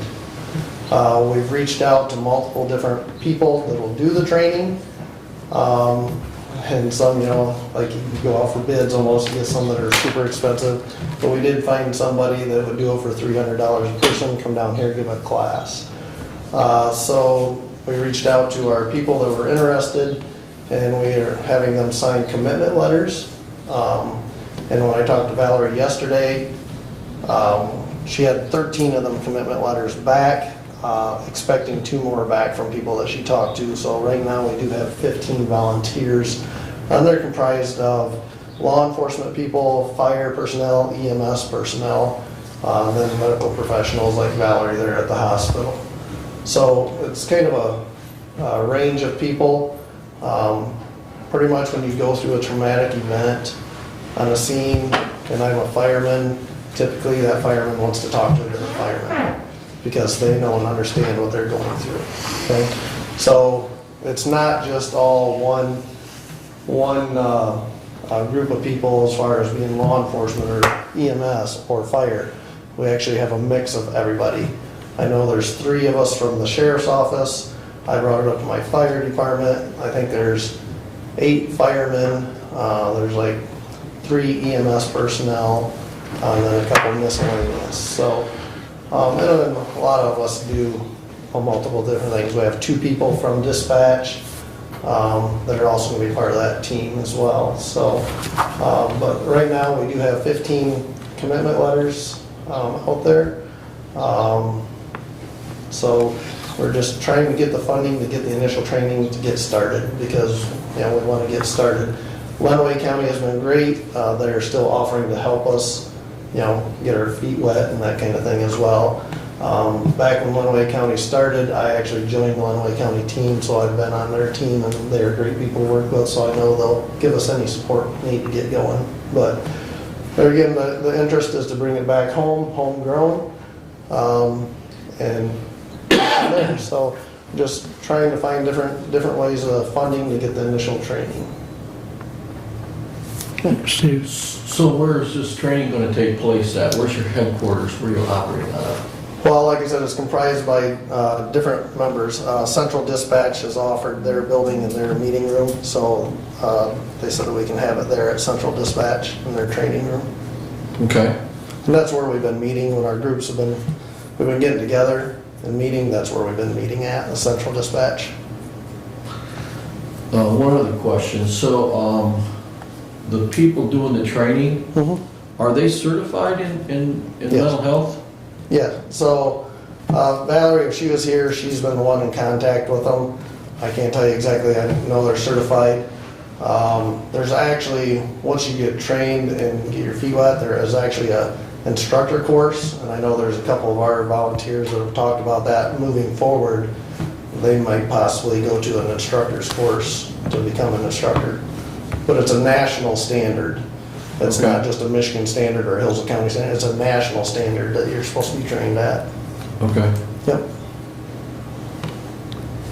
Any other questions or comments for either Tracy or Brad?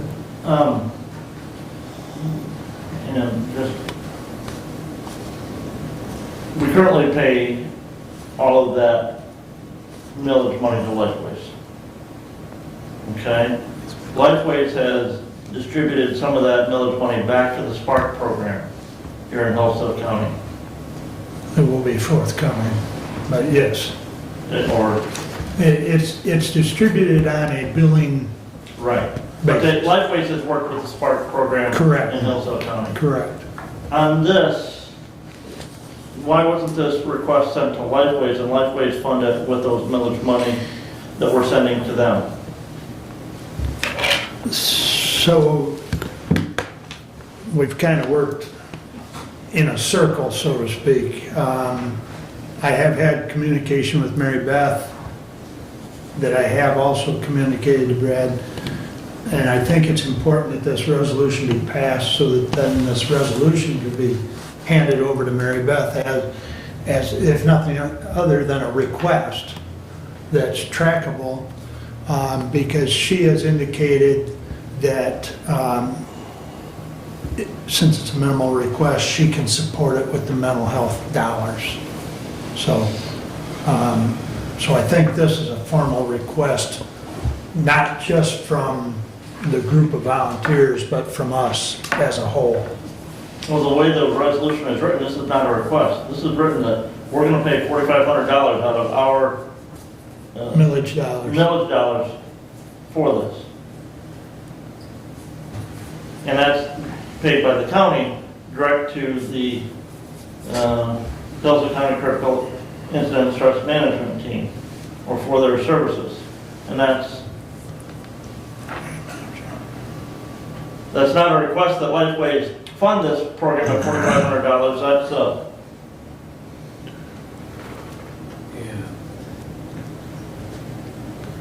Mr. Chair, and the Go ahead. And one more thing, the resolution says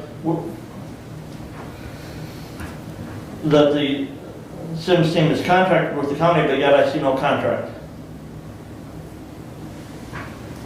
basically, the resolution becomes a contract that they are going to provide, which is a standardized, it's a national standard of system services that they are providing them to our first responder community.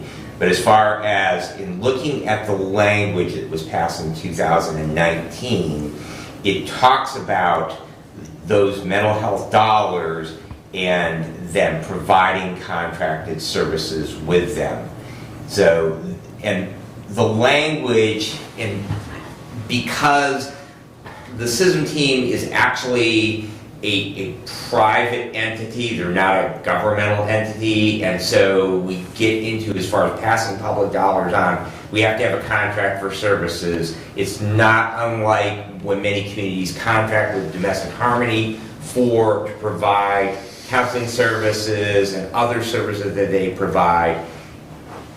We actually, in the case of Reading Emergency Unit, because they are a private nonprofit organization, the Senior Center, because they're a private nonprofit organization, we have to have a contract for services.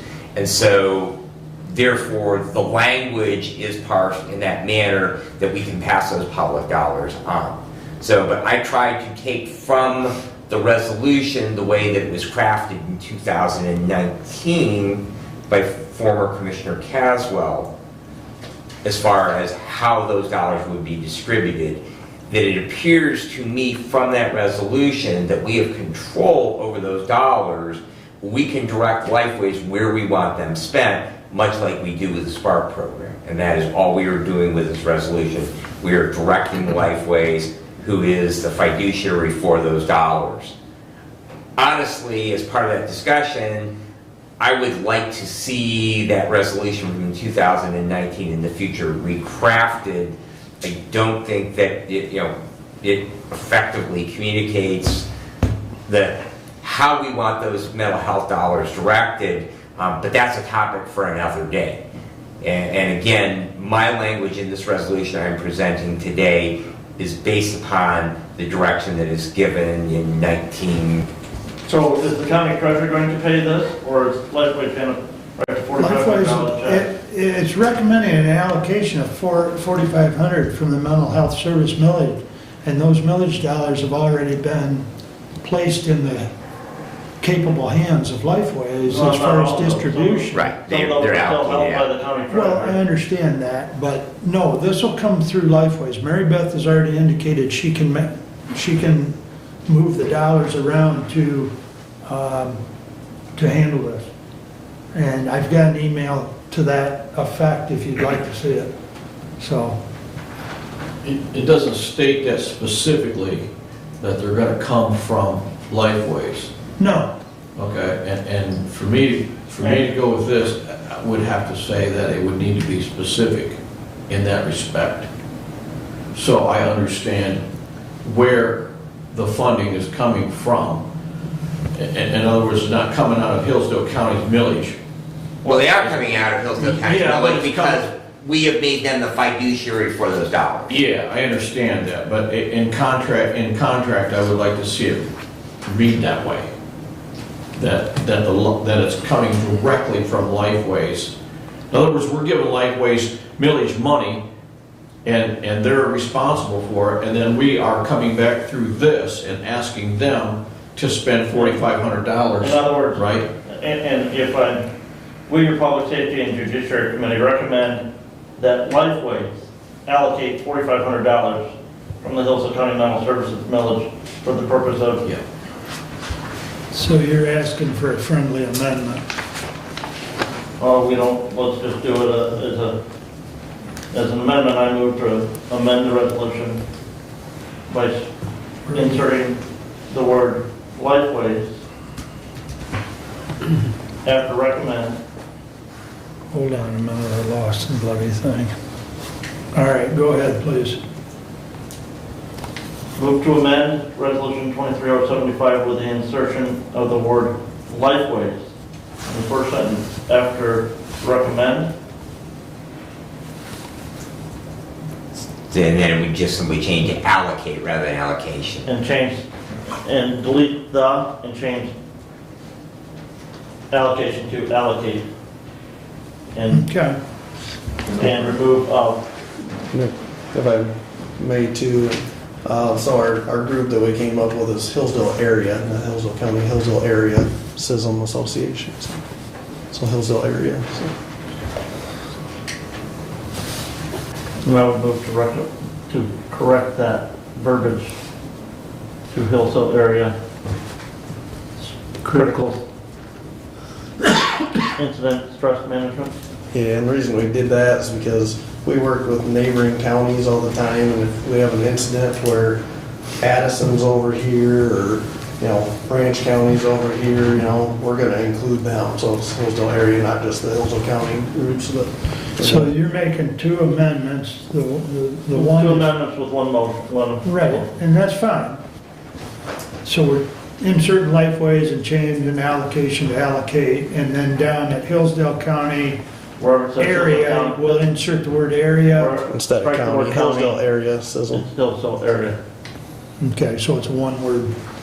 Okay, There's two places. And there's two places where that has to be changed. correct. correct. You got all that? I got it. I'm just wondering, do you want me to handwrite those fixes right now or use the, have a more form, use the same document, but just type on here the amended, what you're amending? Yeah, I think just type on the amendment. So you're okay signing this with the, and I will do that. Yep, And it's gonna be recorded here. Yep. too. very good. Point of order, do we have a second on the amendment? No, we I'll don't. support. Okay. I thought Brad did, I just, He was still amending. Just so you. all right. Is there anything else we need to change here while we've got the amendment process going? All right, is there any comments or questions on the amendment? We'll be voting on the amendment. All in favor of the amendment, signify by saying aye. Aye. Opposed? All right, the amendment passes. Now, is there any further discussion on the resolution as amended? Hearing none, all those in favor of 23-075 as amended signify by saying aye. Aye. Opposed, same sign. All right, we have that one taken care of. Thank you, Commissioner. Thank you, Tracy. Thank you, Tracy. All right, Brad, please continue. All righty. Prevention Works met on April the 13th. Our juvenile court will have 2 employees attending the State Prevention Conference in Mount Pleasant on May 3rd and 4th. The cost for their attendance, registration, hotels will be covered by PA2 funding. So that will be completely taken care of, and that will be good to have them trained up in that prevention area and be a further asset to our juvenile court employees. They also did have their event last Saturday. I have not received feedback on that yet. We'll have a report for you on attendance numbers, the Project Wellness that they had out at the senior centers. I will have that for our next meeting. The 911 board met on April the 19th. They did ask that I pass along their gratitude for levying the full legal amount of the surcharge. To that, they will begin looking at long-range capital improvement projects with that additional revenue. They probably will be looking at those aging towers in particular. The Camden and Osseo towers are old radio telecommunication towers. We have spoken previously that they're end of service life, and so they will be looking at that as potential projects for that. They are relatively expensive though, so that increase in funding would take a number of years to build up before they would be able to even replace one of them. To that, Commissioner Wiley and I, along with Director Whitaker, will be meeting with Motorola representative next week. Motorola has a whole list of potential funding opportunities that we'll be discussing. There's a bunch of both federal and state funds, evidently, that they have been able to identify, so we're going to be having a discussion about that and talking about infrastructure improvements in particular, again, echoing on those towers in Osseo and Camden. The first meeting of the Hillsdale County Community Corrections Board was held yesterday. The grant application was approved by that board. That is the first step. We had to have the board in place. The board then had to approve that grant application. It will then come back to this body as I had mentioned in my resolution when we established that. We'll have to come back here. I will have those documents for our first meeting in May. We will then, the timeline on it, the Community Corrections Board had to approve it before the 1st of May. We can act after that. It will then be submitted to the state, and then hopefully it will be funded. We set our next meeting for that body for in late September. And at yesterday's meeting, I was elected as the chairperson of the Community Corrections Board. So I will continue to report to you as we progress with that. And like I say, I will have an action item for us at our next meeting. I went directly from that meeting to our homeless task force at City Hall. Shannon, who has left us now, she was the presenter from Lifeways in regards to the services that our community mental health provides to that homeless population throughout Hillsdale County. The homeless task force did lack a quorum, so we were unable to take any actions. One of the discussion items was to take a position on the proposed no camping ordinance on public property that there will be a public hearing on in May by City Council. And we did have a discussion item. Unfortunately, we were able to take a formal position on that. And we will have, our next meeting will be again the last Wednesday of the month. Those are open to the public. They are in the City Council chambers at City Hall, and at 5:30 it'll be on the last Wednesday. And in May, the program is slated to be a representative from the drop-in center, which is actually a separate agency, but they are funded by Lifeways. So Lifeways does fund that entity, and they're on Hillsdale Street. You may recall that as the old Jan's Flower Shop property is where they are located at. Department heads meeting was held yesterday. I will see to Commissioner Wiley to report on that. We had a relatively small attendance to that. We may have to encourage them with donuts or something. Go back to online donuts. Yeah, online donuts. So to maybe facilitate attendance. Last evening, I did attend the River Raisin Watershed Council semi-annual meeting. Commissioner Lanius was unable to attend and asked that I attend in his place. Presentation was on water quality of the watershed. It was a professor from Adrian College.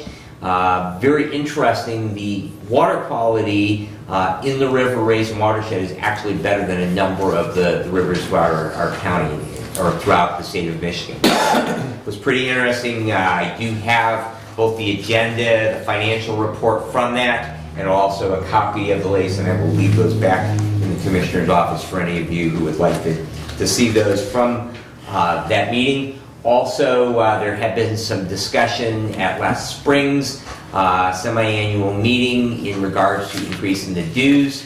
They evidently did get a lot of pushback on that, and the decision has been made that they are pretty healthy financially. They finished up this year with about a $50,000 surplus, and looks like grant funding is going to be pretty robust over the next several years, and so that they decided they were not going to be increasing the dues going forward. Last item I have for you is I have reported that I had been asked to, by Dr. Casson, our county medical examiner, as with my background in EMS and also with public safety chair, to join our county child death review team. I did spend half a day for the last 3 days that was a virtual training. A lot of very somber information in that, but very, very good.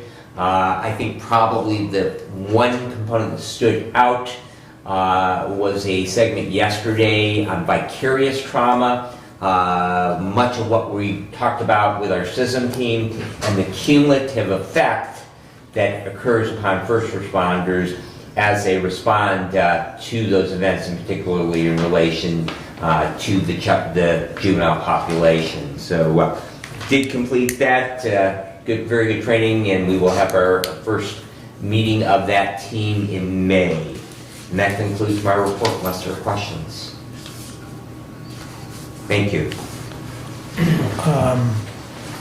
More of a comment, and it's probably something that you and I need to discuss, but we'll have to be maybe bringing something back to the board. Sarah sent from the medical examiner's office, she sent us some information on the medical examiner investigators. As far as the pay, and yes, I agree, you and I should have a discussion on that, and then I would recommend from our discussions on that, we make a recommendation to the budget committee for next year's budget. That would be the time to do it. Right, I agree.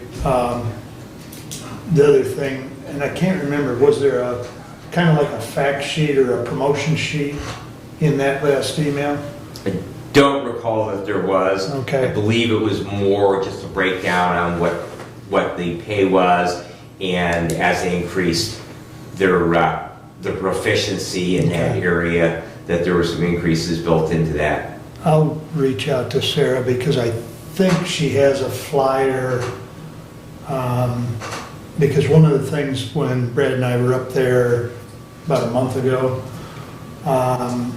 was the discussion that Hillsdale County needs to recruit more MEIs. Many times the MEIs have to come either from Jackson or Lonaway, and we have one very good one in the county. Right. But ideally, we need 4 or 5. So if I can get a hold of a flyer, I'll send it out to everyone so that as you go to your meetings, you can help promote the idea. So, Point of interest, at MAC, there was a coroner's vendor set up there with Michigan information on all the coroners in Michigan and training and annual pay. And you might reach out to that vendor to see if there might be some real good information available there. Unfortunately, I didn't pick up their card, but I do have their location and stuff if you're interested. Yeah, I believe that is the group out of Kalamazoo.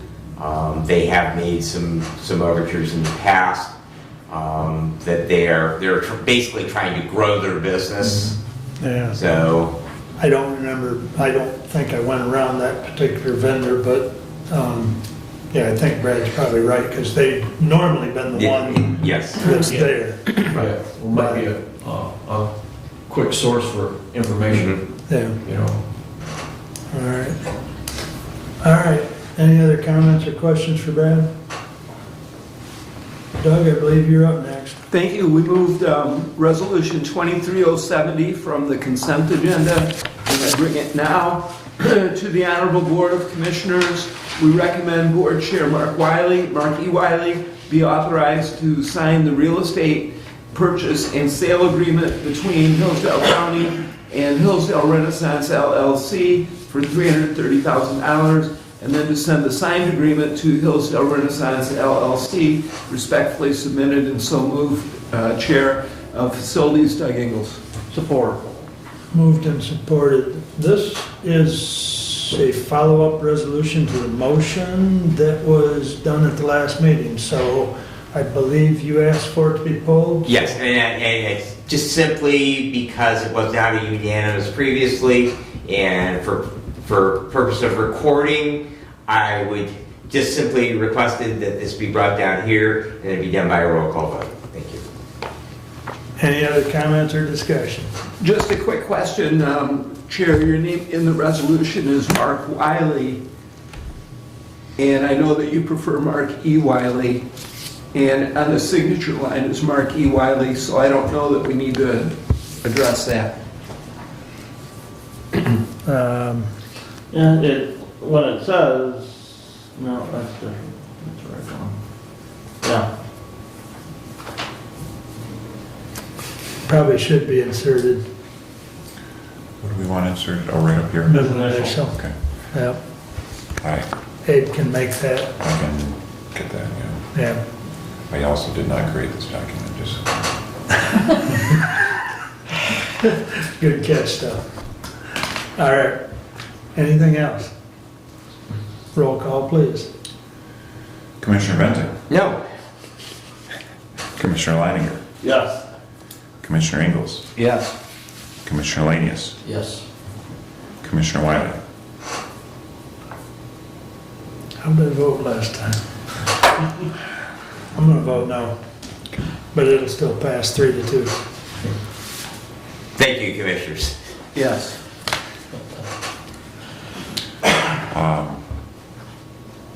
There wasn't a motion or anything on that, adding the E to that amendment. No. I think we're all friendly with that. It's just friendly consensus.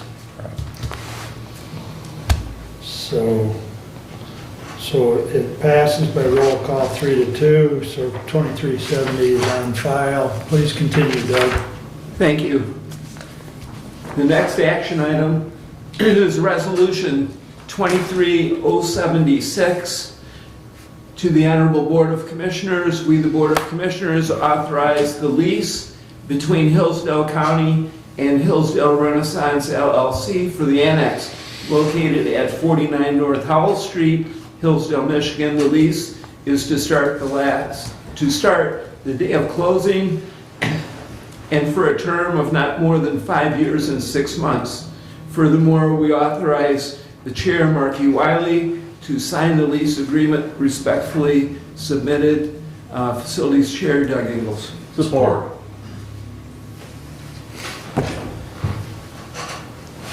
I think we've got a motion and a support. Who supported? Brent?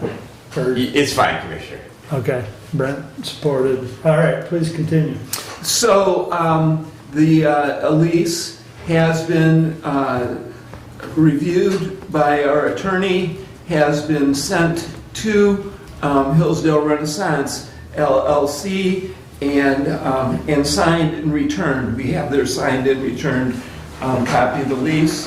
The closing is today. That's one of the requirements of the closing, to have the lease signed and ready to go.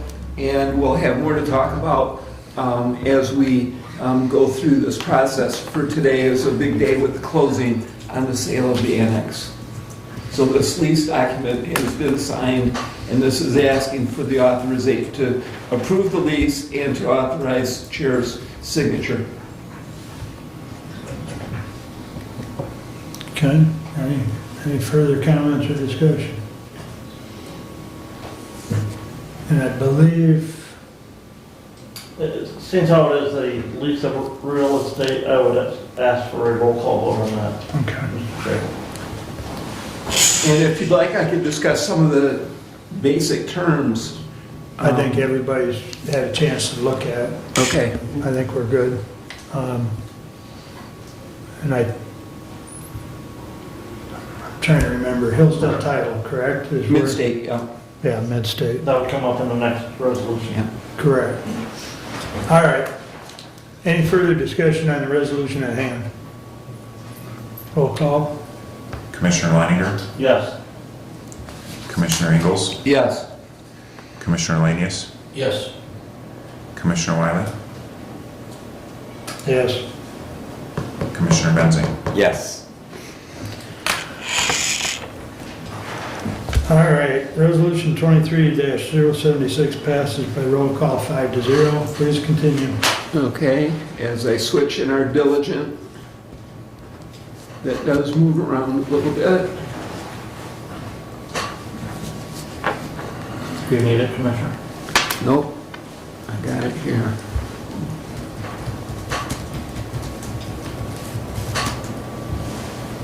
Okay, the next resolution action item, Resolution 23077, to the Honorable Board of Commissioners, whereas the Hillsdale County Board of Commissioners on March 28, 2023, authorized the signing of the real estate purchase and sales agreement offering the sale of the Hillsdale County Annex Building located at 49 North Howell Street, Hillsdale, Michigan, 49242, to Hillsdale Renaissance LLC, a Michigan limited liability company of 24632 Greenfield Road, Suite 315, Southfield, Michigan, 48075. And whereas Hillsdale Renaissance LLC accepted the real estate purchase and sales agreement on March 31, 2023, therefore, be it resolved that the Hillsdale County Board of Commissioners authorizes Chairman Mark E. Wiley to sign the closing documents regarding the sale of real property located at 49 North Howell Street, Hillsdale, Michigan, 49242, transferring title to the real property to Hillsdale Renaissance LLC, and that the proceeds from the sale be deposited into special revenue account 404-00-673.000. Further, be it resolved that the Board of Commissioners authorizes the closing cost of $1,683 to be paid to ATA National Title Group LLC from account 404-00-802.000. Respectfully submitted and so moved. Facilities Chair Doug Ingles. Support. Moved and supported. Discussion? Brad, go ahead. I'm just simply going to comment. I'm going to vote for this resolution. have expressed in the resolution, in the offer to sell it, my opposition to that sale. However, this document is simply authorizing the chair to proceed with the closing on that building, which has collectively been decided upon by this board, and so therefore I wanted to explain my yes vote on the resolution that's before us. Thank you. And this will wrap up the sale. This is the closing. I only had just one other question, and that is the title insurance is the only cost that we have in the closing? Yes, Thank you. yes. NAGA is mid-state title. Yes, yes. I would echo your sentiments since I voted no on the resolution for the sale. Once we've voted on something and it's been passed, collectively, we need to get behind it, so. I appreciate the support. It's been a long and challenging process. There are many factors and considerations that have gone into this. This is step one. We have many more discussions and options to determine, and many more votes that I will be asking for support. So we are ready to move forward. I will support this with a little bit of a comment that I don't care for the idea of the proceeds being deposited in a special revenue account 404-00.00-673.000, which I voted against in resolution 23073.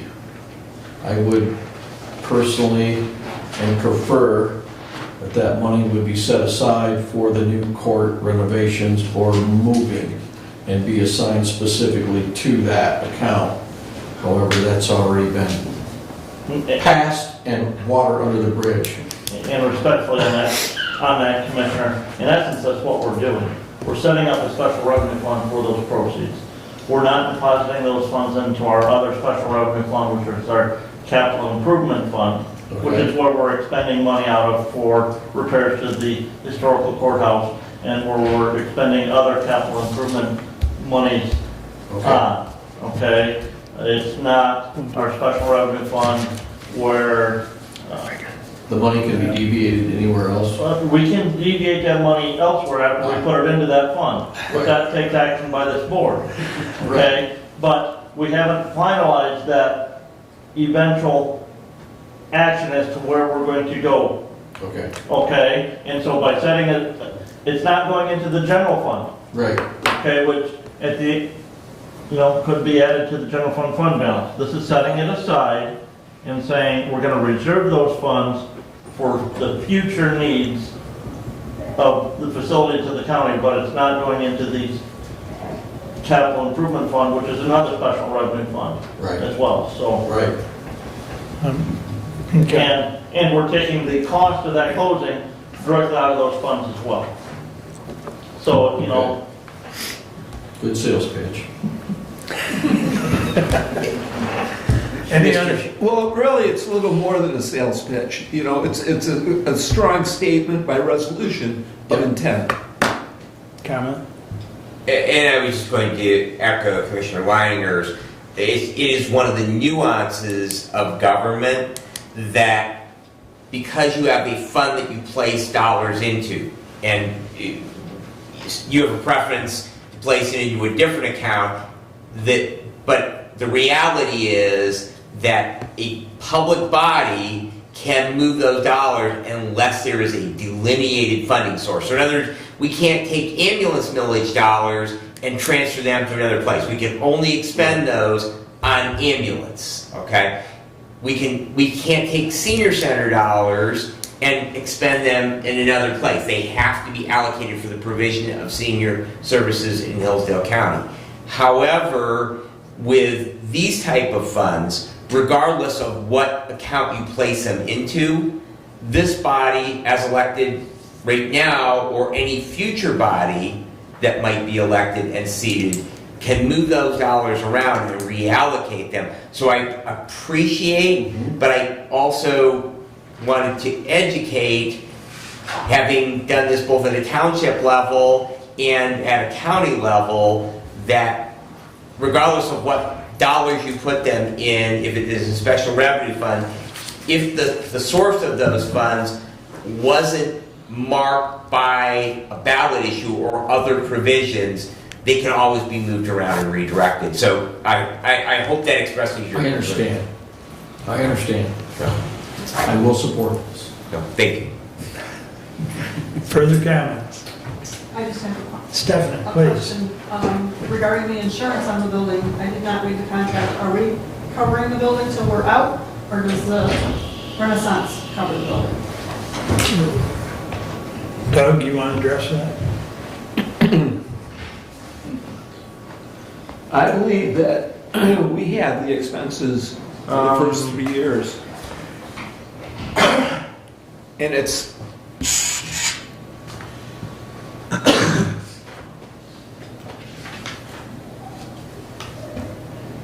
utility services and operating expenses during the term. The rent, in addition to the rent, tenant shall be responsible for payment of charges of water, gas, electricity, other utilities and services for the building. That's utilities, that's not, Yep. Liability? well, we will still need liability insurance coverage on that, And contents insurance. in contents.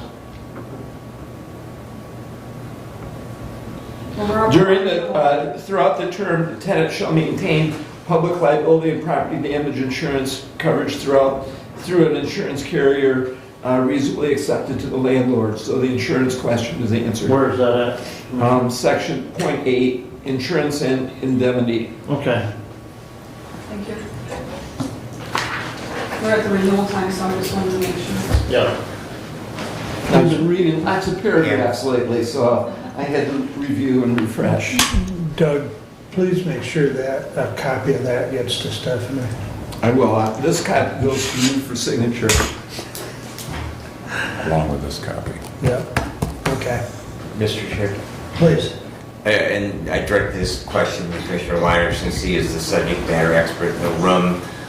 In that regard, do we need to have any naming of Hillsdale Renaissance as part of that insured? Yeah, we'll need to even not wait for the renewal, but immediately notify MMRMA of the sale of that. We're still responsible to cover that, but we need to put some additional interest in that property being Hillsdale Renaissance LLC. Thank you. Cool.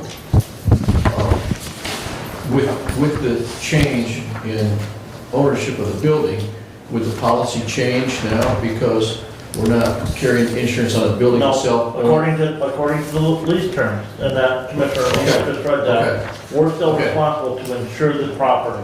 Okay. Okay. Got it. I didn't catch that part when he was reading it. Yeah. Thank you all. So there won't be a policy change. Well, there will, because we need Only to in reflect, ownership. we need to reflect that we've sold it, we're still Right. responsible to insure it, but Hillsdale Renaissance is the main donor on that property now. Okay.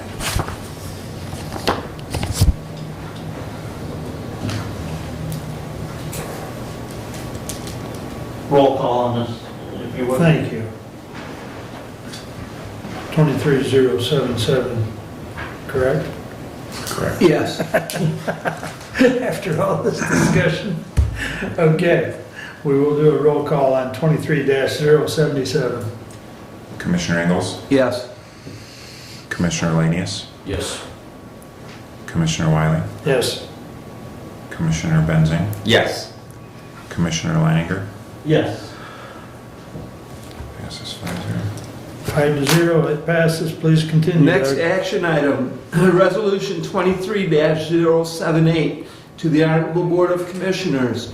Whereas the County of Hillsdale desires to improve the method of preserving digital data held in the county's data centers in case of natural disaster or cybersecurity event. And whereas the Director of Information Technology recommends the current software used for backing up such data be replaced with a more modern software and hardware system from a vendor to be purchased on a pre-bid contract with the State of Michigan MIDeal procurement system. And whereas the Director of Information Technology desires not to release the name of the manufacturer of the new system for security reasons, as stated in MCL 15.232, Section D, and MCL 15.243, Section 1, subsection U, therefore be it resolved that the purchase of a data backup platform for 5 years through CDWG under the MyDeal pricing in the amount of $96,037.95 be approved, and be it further resolved that the amount will be spread over the 5 budget years, 60 months, to be taken out of the technology department budget, and a budget amendment for that department will be made before the end of the 2023 budget year to cover the cost as discussed with the budget committee. Respectfully submitted, Chair of Facilities, Technology, Economic Development Committee, Doug Ingles. Support. And in terms of discussion, we do have David here in present if you have any questions for him. I just have a general question, and David, you're probably the person. I would assume under FOIA policy, because you're asking for the name of the vendor to be redacted, that automatically then if there was a request for the invoice for these services, that would then be redacted as well. I just want to make sure that that is understood with what we are doing here with this resolution, because it says we're not going to name the vendor, but I just want to make sure that going forward that would automatically, as part of our FOIA process that we have now in place, that would automatically be redacted as well. That's the intent, yes. Thank you. Any other comments or questions? Yeah, this has been put out for bid, is that correct? Following protocol, It's following protocol, however, we're doing it under the MyDeal, which is a pre-bid thing, so we don't actually go out and do bids. Okay. The state already has done that through their months of procurement things. Okay. A typical contract, such as what we're using for this, takes the state 9 months to put together. And just for FOIA purposes, let it be known. Yeah, exactly. That's why I wrote it the way I did. So. Okay. Thank you. And to that, Commissioner Lanius, if your townships, cities are not members of MyDeal, get them the information and encourage them. It's cheap, and even in my little rural township of Woodbridge, they pay the $100 a year that it costs to be a member of it, because if you do make a single purchase, you will under the MyDeal program a year, you will well recover. I know when we bought our rescue in 2014, we saved $10,000 going through MyDeal versus buying it just on a competitive This basis. particular purchase is going to save us through MyDeal roughly $10,000 a year. Mr. Holcomb met with Commissioner Ingles and I a week ago and discussed this. He has looked at some other vendors as well, Okay. but had a very strong reason for recommending the vendor that we have selected here and that recommended to the board for adoption. So I appreciate him and the work that he's done looking at those other vendors as well, that were through the MyDeal as well. So. Any other comments or questions? With the expenditure of $100,000, we'll roll call. Even though it's spread out over 5 years. Commissioner Lanius. Yes. Commissioner Wiley. Yes. Commissioner Benzing. Yes. Commissioner Leininger. Yes. Commissioner Ingles. Yes. Passes 5-0. Thank you. Please continue, Doug. Okay, my next item is strictly a discussion item, something that I was charged to bring to the Board of Commissioners from our Parks trustees. And the discussion and their motion was to recommend to the Board of Commissioners to explore the abandonment of the Cathcali Park, which is in Somerset. To that charge that I've been given, I did research and spoke with it's very complicated on the Cathcali Park. It's a county-owned property under the restrictions of a trustee who has passed. And so the Hillsdale Community Foundation is the holder of the trust, and it is the issuing body of the dollars that will be utilized for specific reasons from that trust, only to be used at Cathcali Park. We do have the foundation executive director here, Sharon Beischer, today in the audience. And Ms. Beischer, if I say something that's contrary to the trust, please let me know. I'm going to try and do the best I can. Okay. So that being said, the charge of taking care of the park is with our parks trustees. And the dollars that are utilized for the care of that park, it comes from the trust money. The challenges that our parks trustees have in general is finding ways financially to care for all of the parks that we have in our system. Lewis Emery Park is the largest and most prominent of the parks. However, we have Hemlock Park, we have Bird Lake Park, Cathcali Park, and as well as Lewis Emery. So while we may not hear as much about these other parks, the reality is that our parks trustees do take care of more than just Lewis Emery Park. The question of the parks trustees has been how to properly manage and take care of specifically Cathcali. When the gentleman was alive, the gentleman had high interest in doing what he could with mowing, with certain facilities that are there to maintain the park itself. His wishes with his trust are to maintain the park. In your packet, you'll see that the actual deed is in your packet that describes very specifically what the intent and desire are of Mr. McNutt, I believe was his name. So in these terms, while the parks trustees want to have voted by motion to recommend to this board to abandon the park, that is contrary to the actual deed that we have. And you see the quitclaim deed does describe all of the components of the desires. It's very restrictive in what can and cannot be done, and the intent is very clear that the gentleman wanted the park to maintain in perpetuity, which is why he created this trust. And as a board, which is why it's a discussion item, not an action item, it's my sense that rather than abandoning the park, my obligation is more than just taking care of the park. We are owners of that property. By quitclaim deed, we are named as owners of the property. We are bound by the deed itself.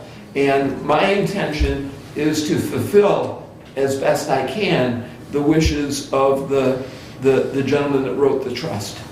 And so I bring that as a discussion item and welcome questions and hope for maybe some input as we go. Is Norman passed? Norman has not passed. Norman has not passed. Okay, because the grantor is reserved for their lifetime or for Norman's lifetime, the right to maintain the property as a park. Okay. It doesn't say they shall maintain, it says they retain the right. Come on up, Sharon. Come on up. Sorry, I'm a newbie. Forgive me. So a couple of things to note about this is the trust that is listed in this quick deed no longer exists. That was liquidated at the time that Mr. and Mrs. McNutt divorced. There was a separation of assets. This trust was actually liquidated, so that trust no longer exists.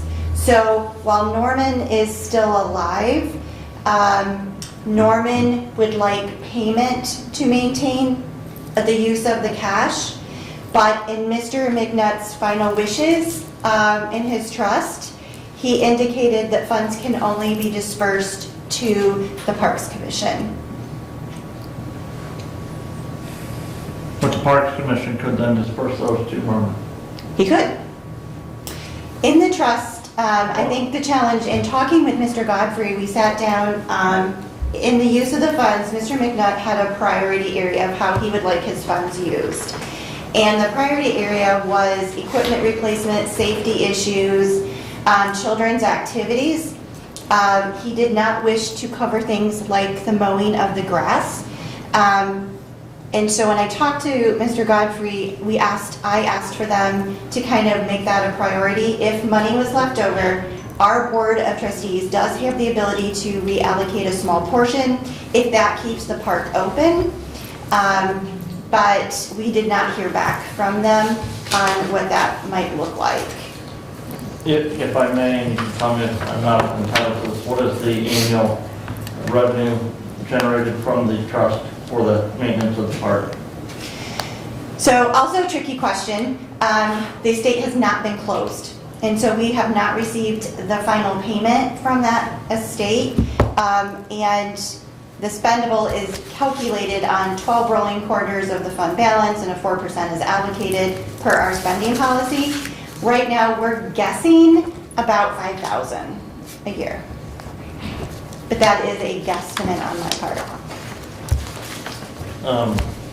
Commissioner, as this park is in my district, you and I had talked after the road commission and parks trustee meeting last week. Last Thursday, I did, before the Somerset Township meeting, take a chance to drive back to the park. I don't know if anybody else has ever been to the Cass Alley Park. It's not the easiest place to get to, especially in a four-door, four-wheel drive, 8-foot bed pickup truck. The lane going back there is very restrictive.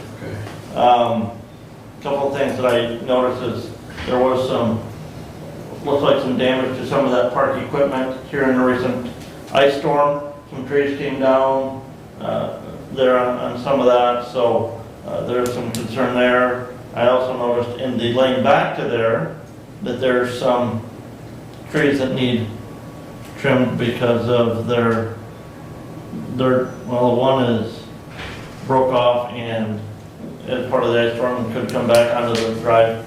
But my concern with the language in that deed itself is, I'm not even sure that some of that, removing some of those hazardous activities is permissible underneath the deed as I read it. So I don't know if, and if we do dispose of it, it's very restrictive. It's also as to where that asset would go. I think that's a conversation that maybe you need to have with the Somerset Board.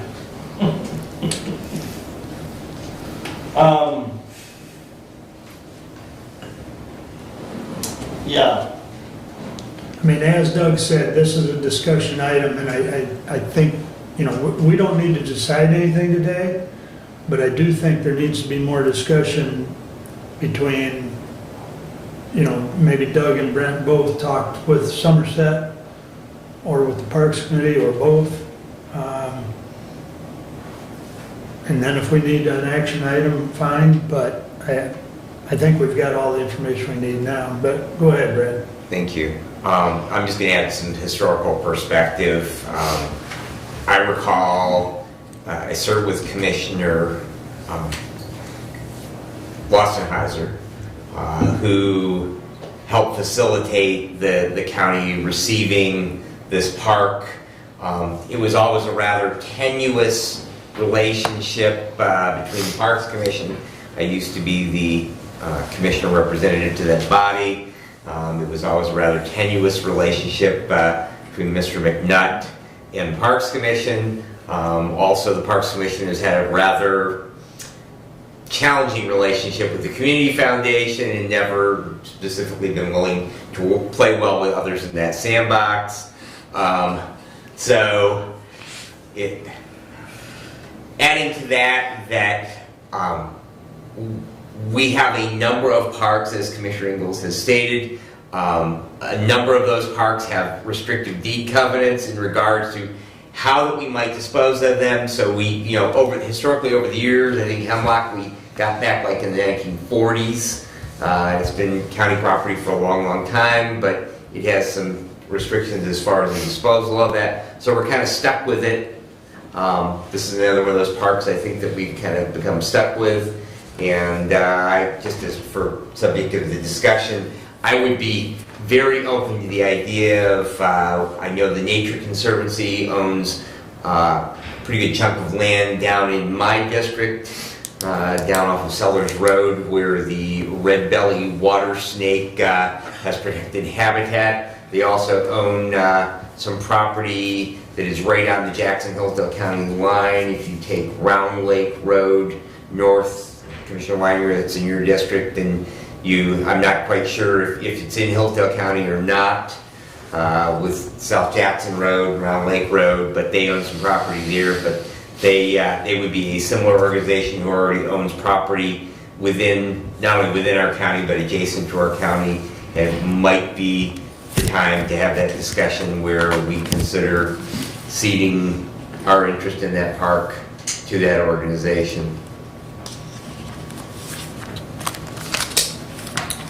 So to further discussion, we will, take your suggestion. The foundation will also be an integral part of the conversation because of where the trust is. So look forward to hearing from you. Okay, thank Yeah, you. and any idea as to when you'll get those settlements from the estate so you can have a rough idea, or better than a rough idea as to what you think the annual revenue will be for the maintenance of that park? No, I think the attorney and the trustee of that is waiting on some final numbers from the accountant. I think we are waiting on tax information for the year, so honestly, I apologize. Is there something else you'd want me to bring up as well No. right now? No. Okay. Thank you. We just will need to make amendments to our document, so Right. like whatever decision you make, we are gonna have to take to our board for consideration too. Obviously, our first intent is to honor the wishes of Mr. McNutt, but we also have a trust that needs to be, that money needs to be placed back in support of that part, so. Right. Okay. Okay, thank you, Shannon. Thank you. All right. All right, to continue. I got a 12:30 appointment, so let's. I'm moving. To continue my update, Hillsdale Township met, their spring cleanup is set for May 20th. They're in conversation with trying to find a good location for a weather siren.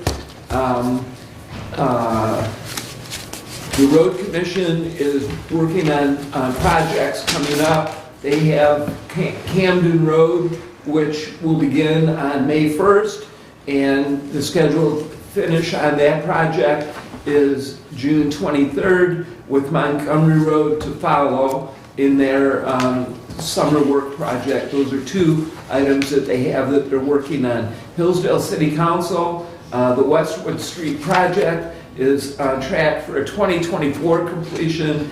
Bids have come in. They do have, as Commissioner Benzine mentioned, a public hearing set. The date on that is May 15th for an anti-camping ordinance. Those, they have an opinion on that one way or another, please do attend that meeting. There will be a public hearing on that ordinance. I had a meeting at the airport regarding water problems. If you recall, flooding that occurred in 2022. With the new project at the airport, there is consideration of a water detention pond, which is different than a water retention pond. The detention pond is a controlled flow out to help slow down some of the water as it comes in, with a possible ditch line as well, leading down the road going into the airport. So, as far as the senior center board meeting is concerned, I did attend. It was a very informative meeting. I enjoyed it immensely, and in the future would be available even with the 4 hours, okay? One of the big topics of discussion was a presentation by the Community Foundation Executive Director in non-profit board training. Very informative with an excellent packet, PowerPoint, very terrific presentation that was given to all of the board members. And there were probably 11 or 12 board members present, so it was a good representation for the senior center board. In addition, the senior center changed names on bank accounts. They've had a change in their executive director, and so certain bank accounts have been properly named. They talked about many policies, and in fact, at the board, senior center board, that need to be updated. They are working on that as well, and there was much discussion on what we've heard about in a 4-day work week, 32 hours. Very much discussion, no resolution that will be voted on in the future at that board. And with any questions that you may have, I'm happy to answer. That does complete my update for today. Any questions or comments for him? Okay, moving right along.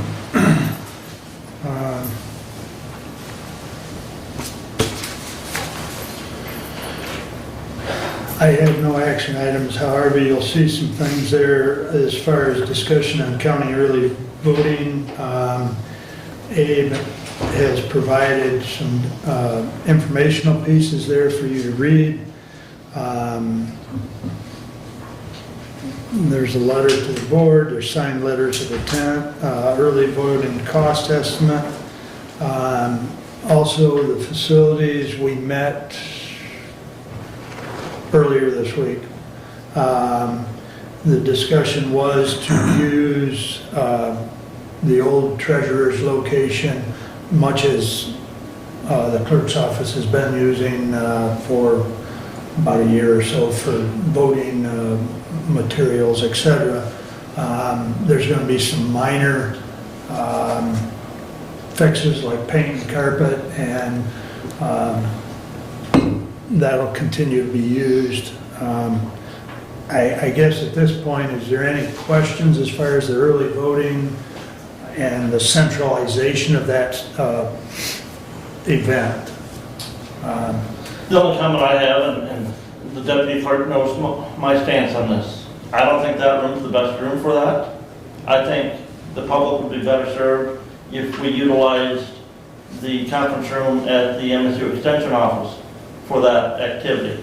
I think parking ease the public to gain access, not having necessarily to go up an elevator to get there, and dealing with the other county employees parking in the parking lot at the time of that voting. I just think it would be better served to have that out at the MSU Extension. The deputy clerk and I have had discussion about that.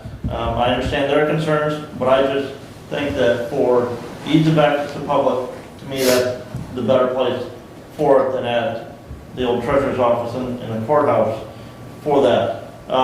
One thing, and I guess looking at this, 9 ballot containers, do we know where those would be located around the county? the drop box ballot containers. We aren't gonna have, we're not, the county doesn't deal with drop boxes. Okay. That would be in regards to the containers that you would have to seal the ballots for each day of early voting. Okay, all right, okay. And that vault in the old treasurer's office works really well for that. I'll add that. Okay. As far as where that's held, I'm gonna leave it in the hands of the clerk's office. But you. Well, I think, I don't know. I think your point's taken, especially with the construction at the courthouse, because parking is a little bit challenging. Well, this is not going to come into play until 24. Well, that's, at least February 24. We don't know. hopefully the parking lot's open by then. But again, you know, we need to plan for contingencies. And in that regard, I appreciate the work the clerk's office has done, getting out, reaching out to the local municipalities. I know we've got 21 of 22 of the jurisdictions within the county that have signed the initial letter of intent to come along and look at this with the county. There's only one that did not. In your district? Actually, there's two. I have not even broached the subject with Adams Township, and Okay, excuse me. Fayette has not submitted their letter, but I did talk to their board, and they said. thought I did. But yes. And I believe they did have a discussion on that subject at their last township meeting. Okay. So unfortunately, I don't stay for their entire meeting. They have another unit in the district that I have to go to, and it's a 25-minute drive, so. But I believe that they did have some discussion in that regard. Yeah.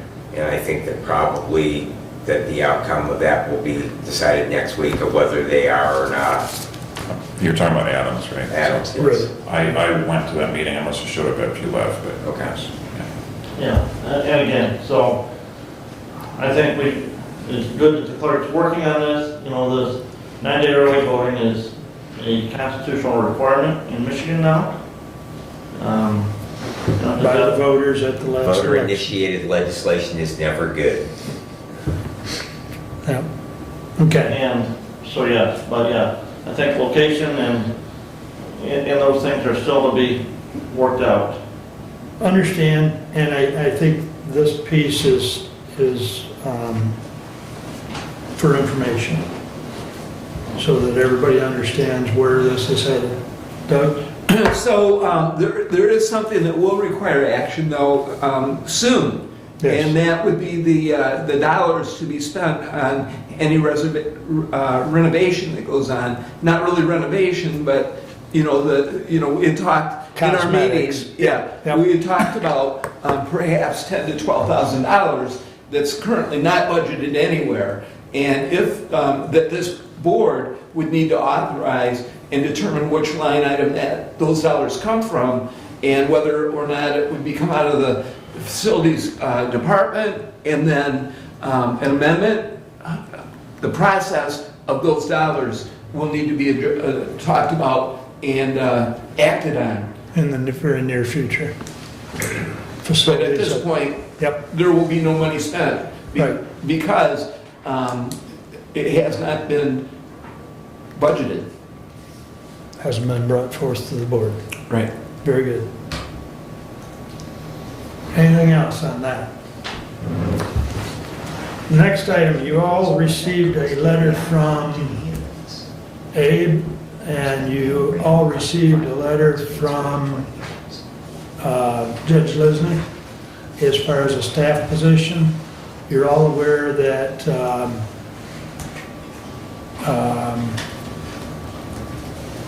Carol's going to be retiring in June. Leanne is going to be moving over to Carol's position, and that leaves the position that Leanne has filled for the last several years.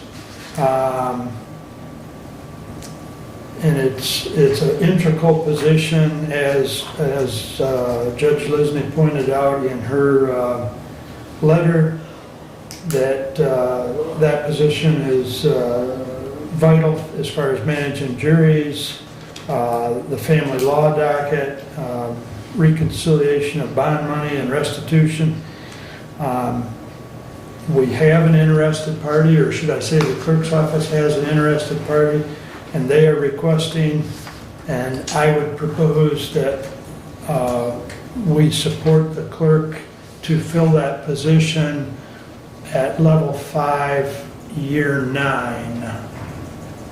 That position is currently at a level 5, being paid at year 25.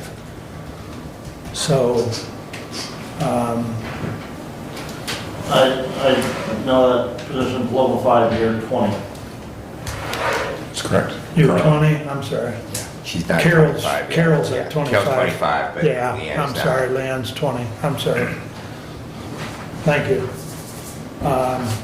So it would actually be, year 9 would be lower than what it's currently filled at, and that dollar amount would be, I believe that's 1694. So I would like to allow the clerk, I would make a motion that we allow the clerk to fill that position at that level.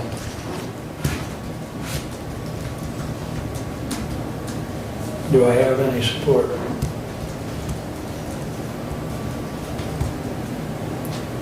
I see the wheels turning over there, Brent. I will support so we can discuss. Thank you. Now you may discuss. We've had many conversations about this recently. Same issues come up in other departments. You know, I'm not a fan of the wage schedule that we have. I've been a strong advocate of getting that updated. We started the process, and there's a meeting, I do believe, May 18th. That's my next item.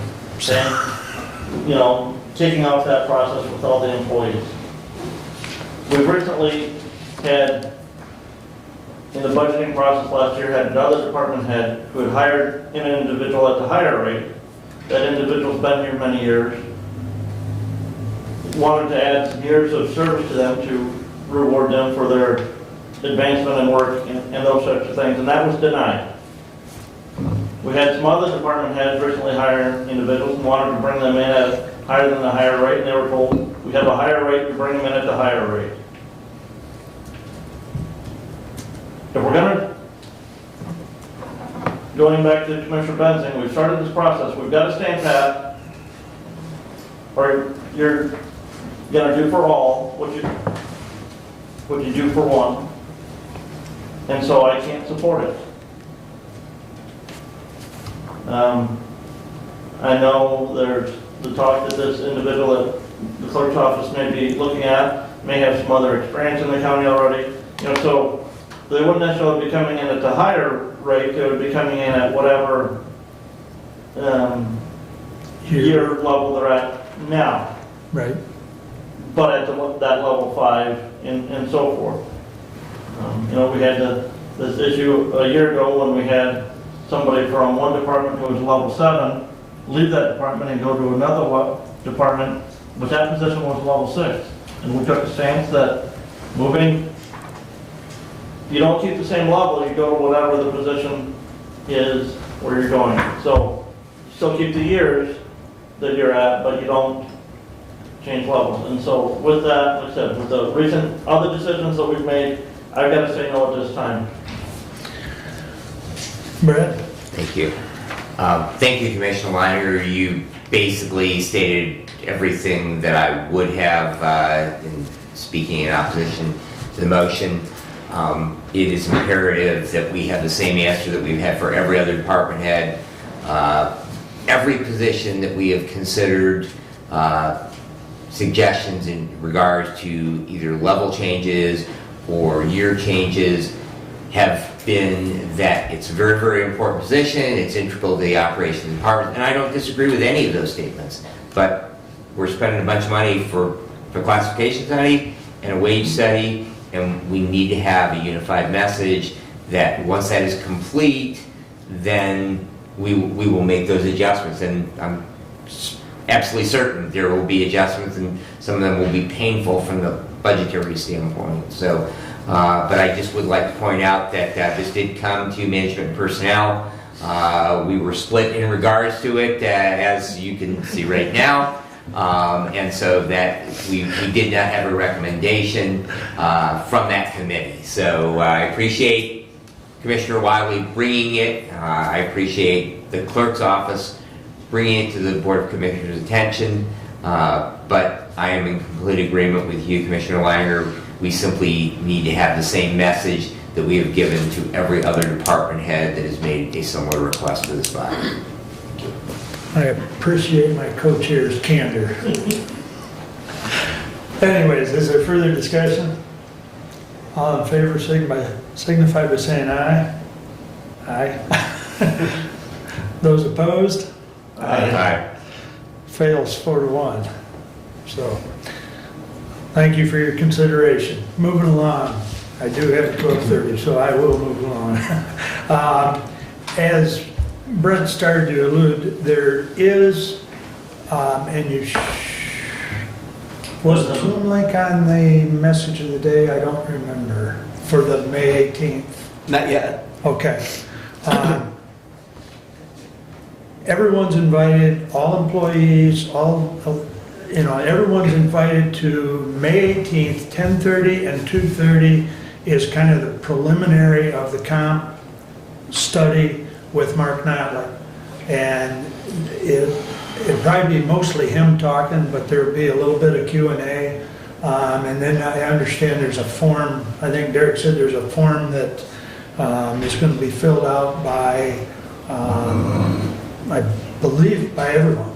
The form may vary depending on the individual, but currently Derek is working with elected and department heads on the 68 classifications. He's tried to lump, different ones. His example the other day on the department head meeting was, I believe, parole officers, or I think that was what he. Or probation. Probation, thank you. We don't have parole officers, they're Department of Corrections. Right, We right, have probation. So there's 6 of those, but do all those job descriptions fit into one classification? So he's continuing to tweak that. He's also very busy with the audit, so he's kind of splitting his time. But any one of us can join in on that Zoom, like I said, on May 18th, 10:30 or 2:30, and I'm sure that link is going to be in the message of the day. I know the notification of that date was in the current message of the day. And if you would just make sure that that gets written out to this group, because we don't see message of the day, we have to wait for those condensed versions that David occasionally publishes. Okay, I'll make sure that that link gets sent out as soon as I get my hands on it.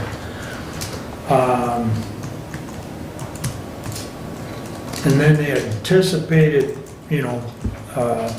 at least the last thing I heard from Derek was that somewhere around June 1st, he'll have boots on the ground here, Mark Notley will, and start, the physical process of going through the comp and classification study. So that's kind of an update on that. Brett and I think you mentioned the insurance meeting. We talked about Aflac and Colonial Life as far as for the employees, and that's not funded by the county at this time. We're going to probably meet again because we didn't get over all the items with John O'Connor. Probably sometime in the next month and a half, 2 months, we'll have another meeting, not only to talk to the employees about what they thought about the Colonial presentation or the Aflac presentation, but also discuss some items such as HAP, hard cap, and some other items that John had on the agenda that we didn't get to. Let's see. Oh, Brad mentioned yesterday Yeah, yesterday, department head meeting, mental health first aid, at Lifeways, on Care Drive. The sessions are June 7th and June 15th. Yes. And you can sign up for that if you are interested in that training. It's pretty much a one-day training. Yeah. So, I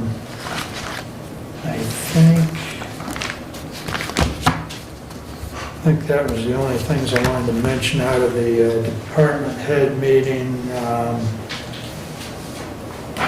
Other than David and I are continuing to work on getting a date the latter half of May for strategic planning. So,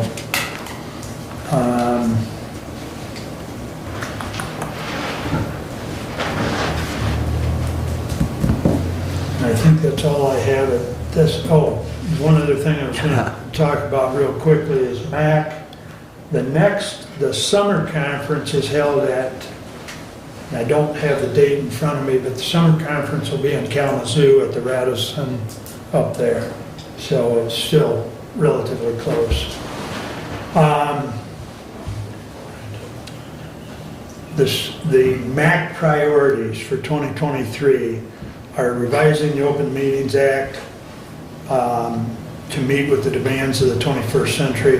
And I'm just reading verbatim off the sheet here, folks. But they've got about 6 or 7, as they always indicate, they've got priorities: creating a fair revenue sharing system for counties, enacting reforms to ensure proper funding of local courts, increasing resources for juvenile justice services, compensating local governments for funds diverted by veterans' property tax exemption, and revamping the PPT exemption to provide annual reimbursement to the locals. And that's the personal property tax, PPT. So those are kind of their state priorities as far as working with the legislature for 2023 at this time, is what they've provided us. Any questions of me? Doug? The statement, the message of the day does have the meeting posted, and the departments have received all of the information. It is on the message of the day. Okay. I thought it was currently, but Yeah. is a Zoom link on there? No. Yes? Don't know about the Zoom link. Okay. I'll get that out to, at least to the 5 of us, as soon as I get it. All right. Anything else? Public comment? Good morning, Bob. Good morning. Sorry I was late, couldn't get to the first one, my cat got out. It was a long chase. Proposal 2, absolutely not. How this is being organized. Proposal 2 was passed, absolutely. But it wasn't so that it would be newly organized by a county structure. Versus the townships at the very bottom. They are the one, have got, the most strongest words. And I just don't believe this is strength that's going to help. And I think we're going to run into the same things they were doing sometime back. How you say organized crime? How you say it's bringing in the wrong thing, the wrong idea. Period. And Dave, you've done a good job of selling it to all the townships. But again, I don't think it's a wise down the road. It's funneling into a direction in which every township is now, releasing what they want, and I don't think the public would want to drive all the way into the county to even bother with it, or, using the absentee ballot thing has become a concern simply because you're passing them out, and the public wasn't informed about that single little box saying permanent. Permanent is not what was asked of them. They just didn't have a clear understanding that it says this is a permanent absentee ballot that would be sent all the time. That was a concern in 3 other townships I've been to. As far as, I think you mentioned, what's that battery stuff? I can't remember the name of it. Lithium? Lithium, thank you. Under the lithium, I got a chance to go to Marshall There was another concern down here in Jonesville, which was very concerning. We looked at, if you put that lithium battery in, they held off on quite a few commercials with the Ford company, which on their own plot or lots they had burned a truck and then had gone to another.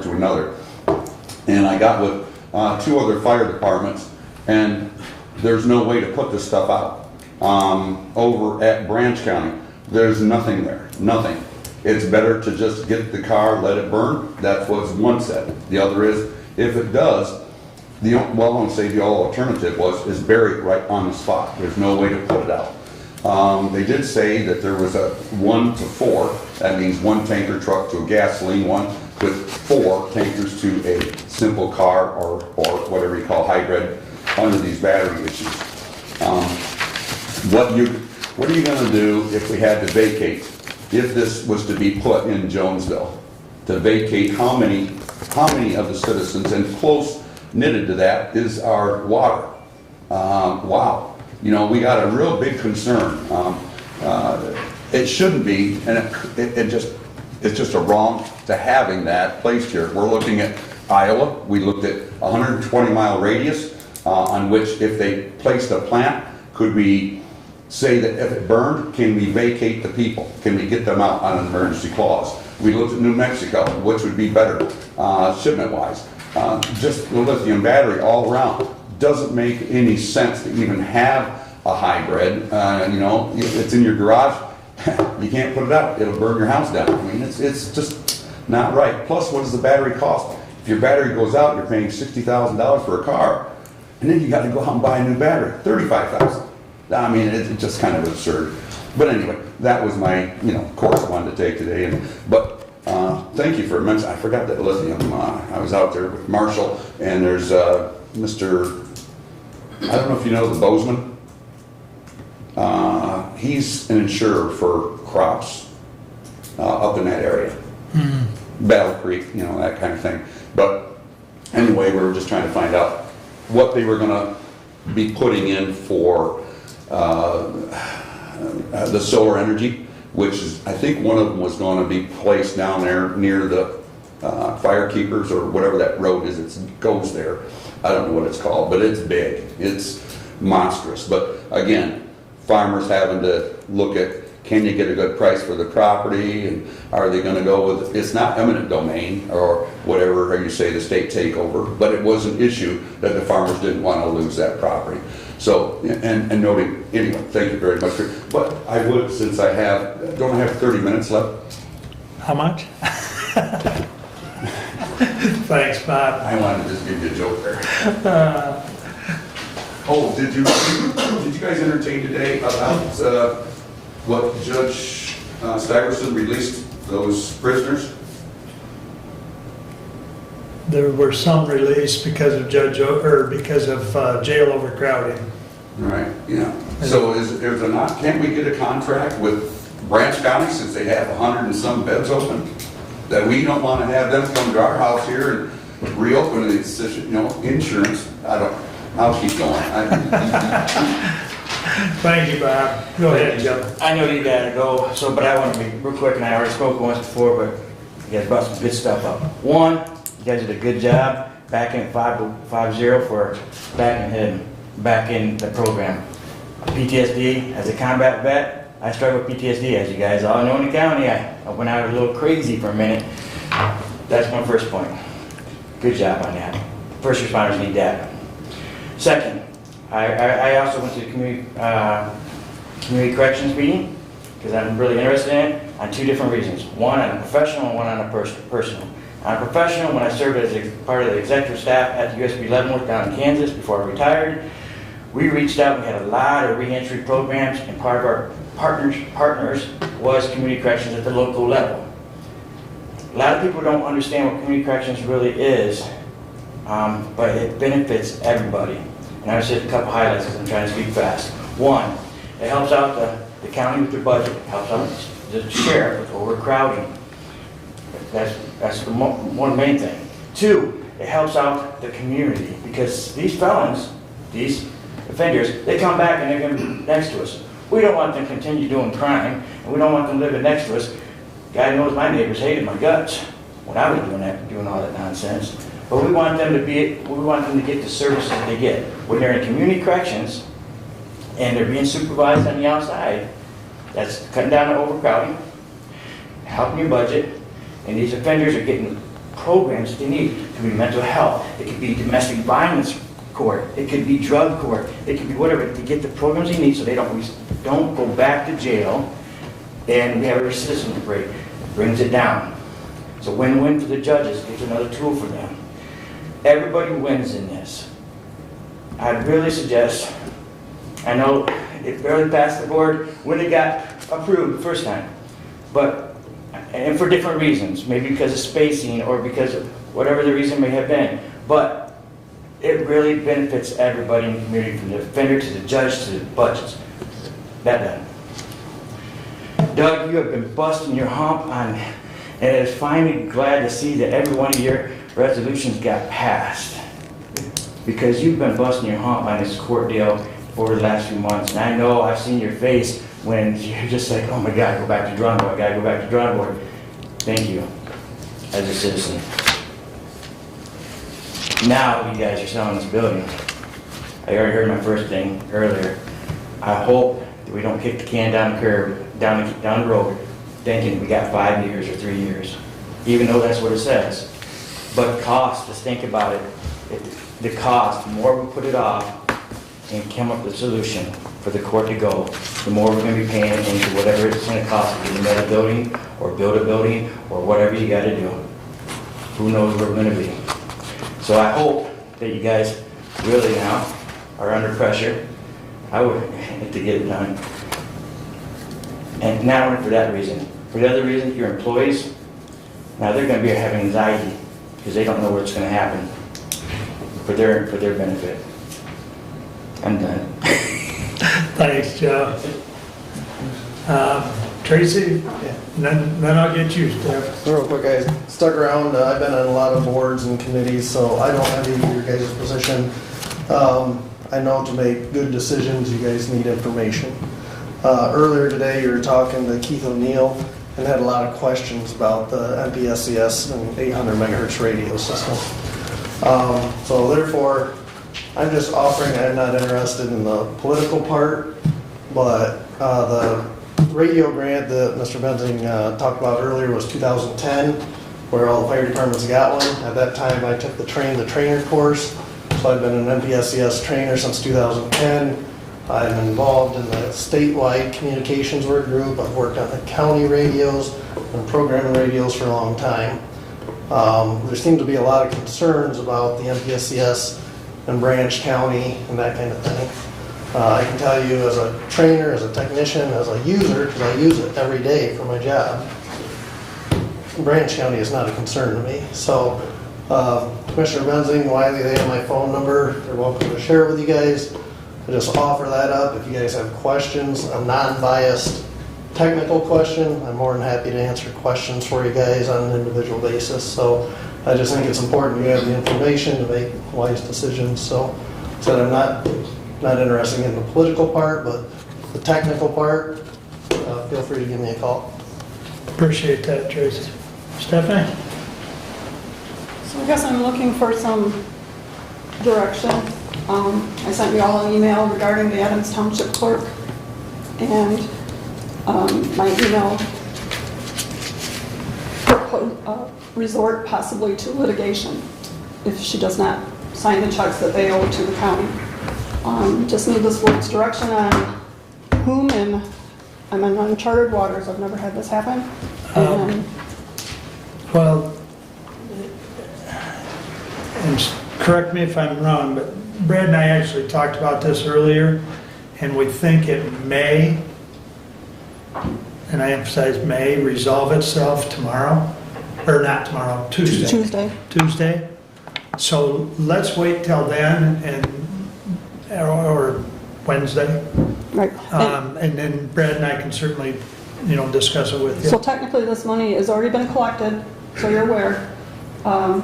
It's the difference that they haven't paid us yet. Once we settle, we agree to that. I hope Pat settled because she had a difficult time this year.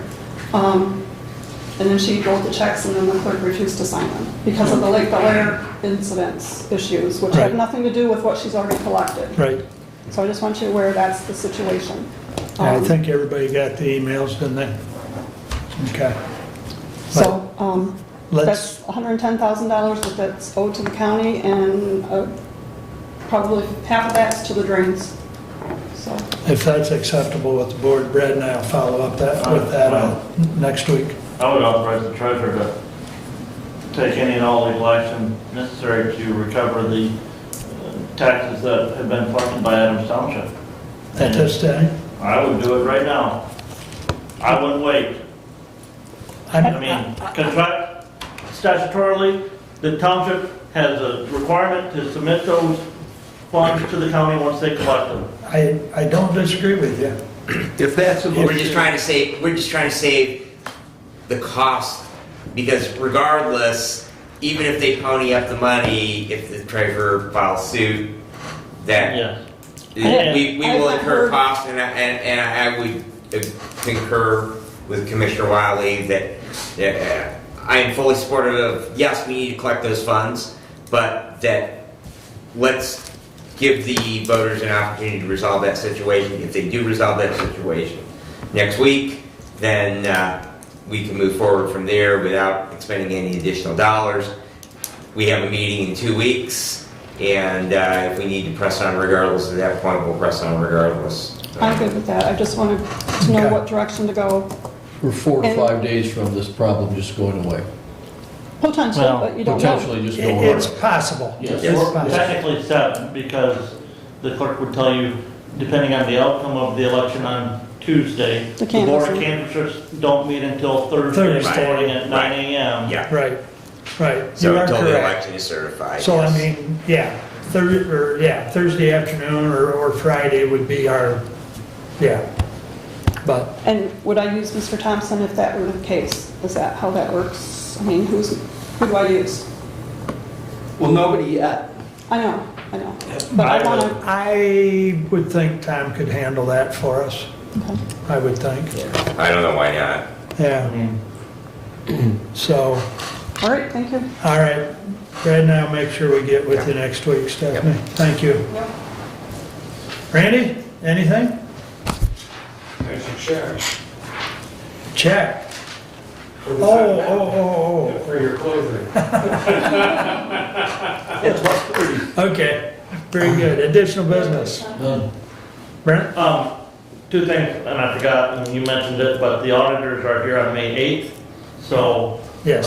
Derek will be busy that week with meeting with the auditors, and I'm sure Stephanie in her office will as well. The other thing is Commissioner Engels and Derek and I have met. We passed a resolution in 21 dealing with compensation of elected officials.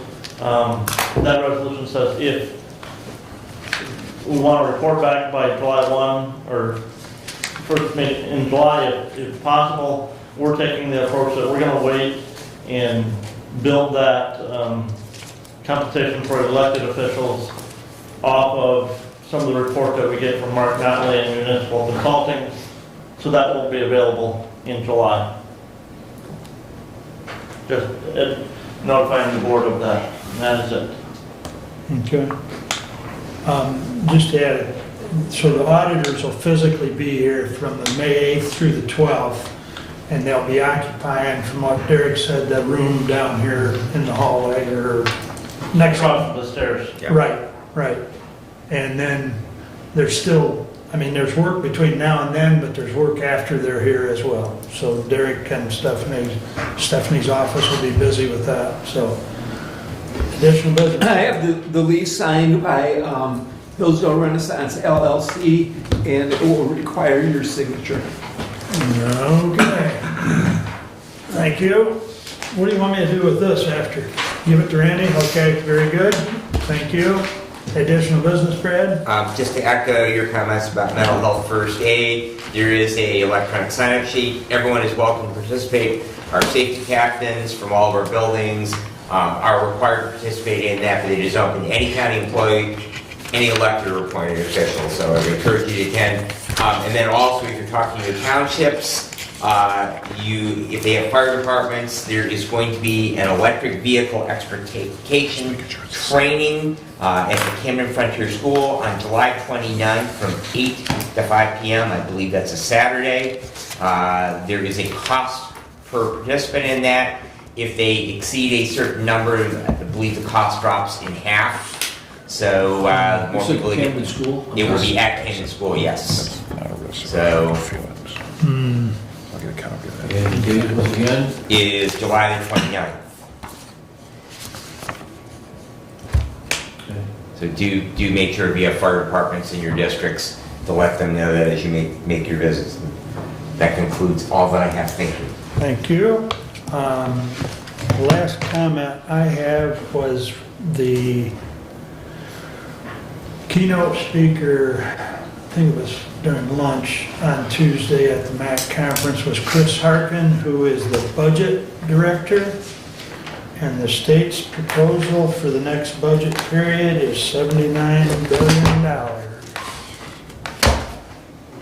The current one, I think, is at, if I remember right, at 70 billion.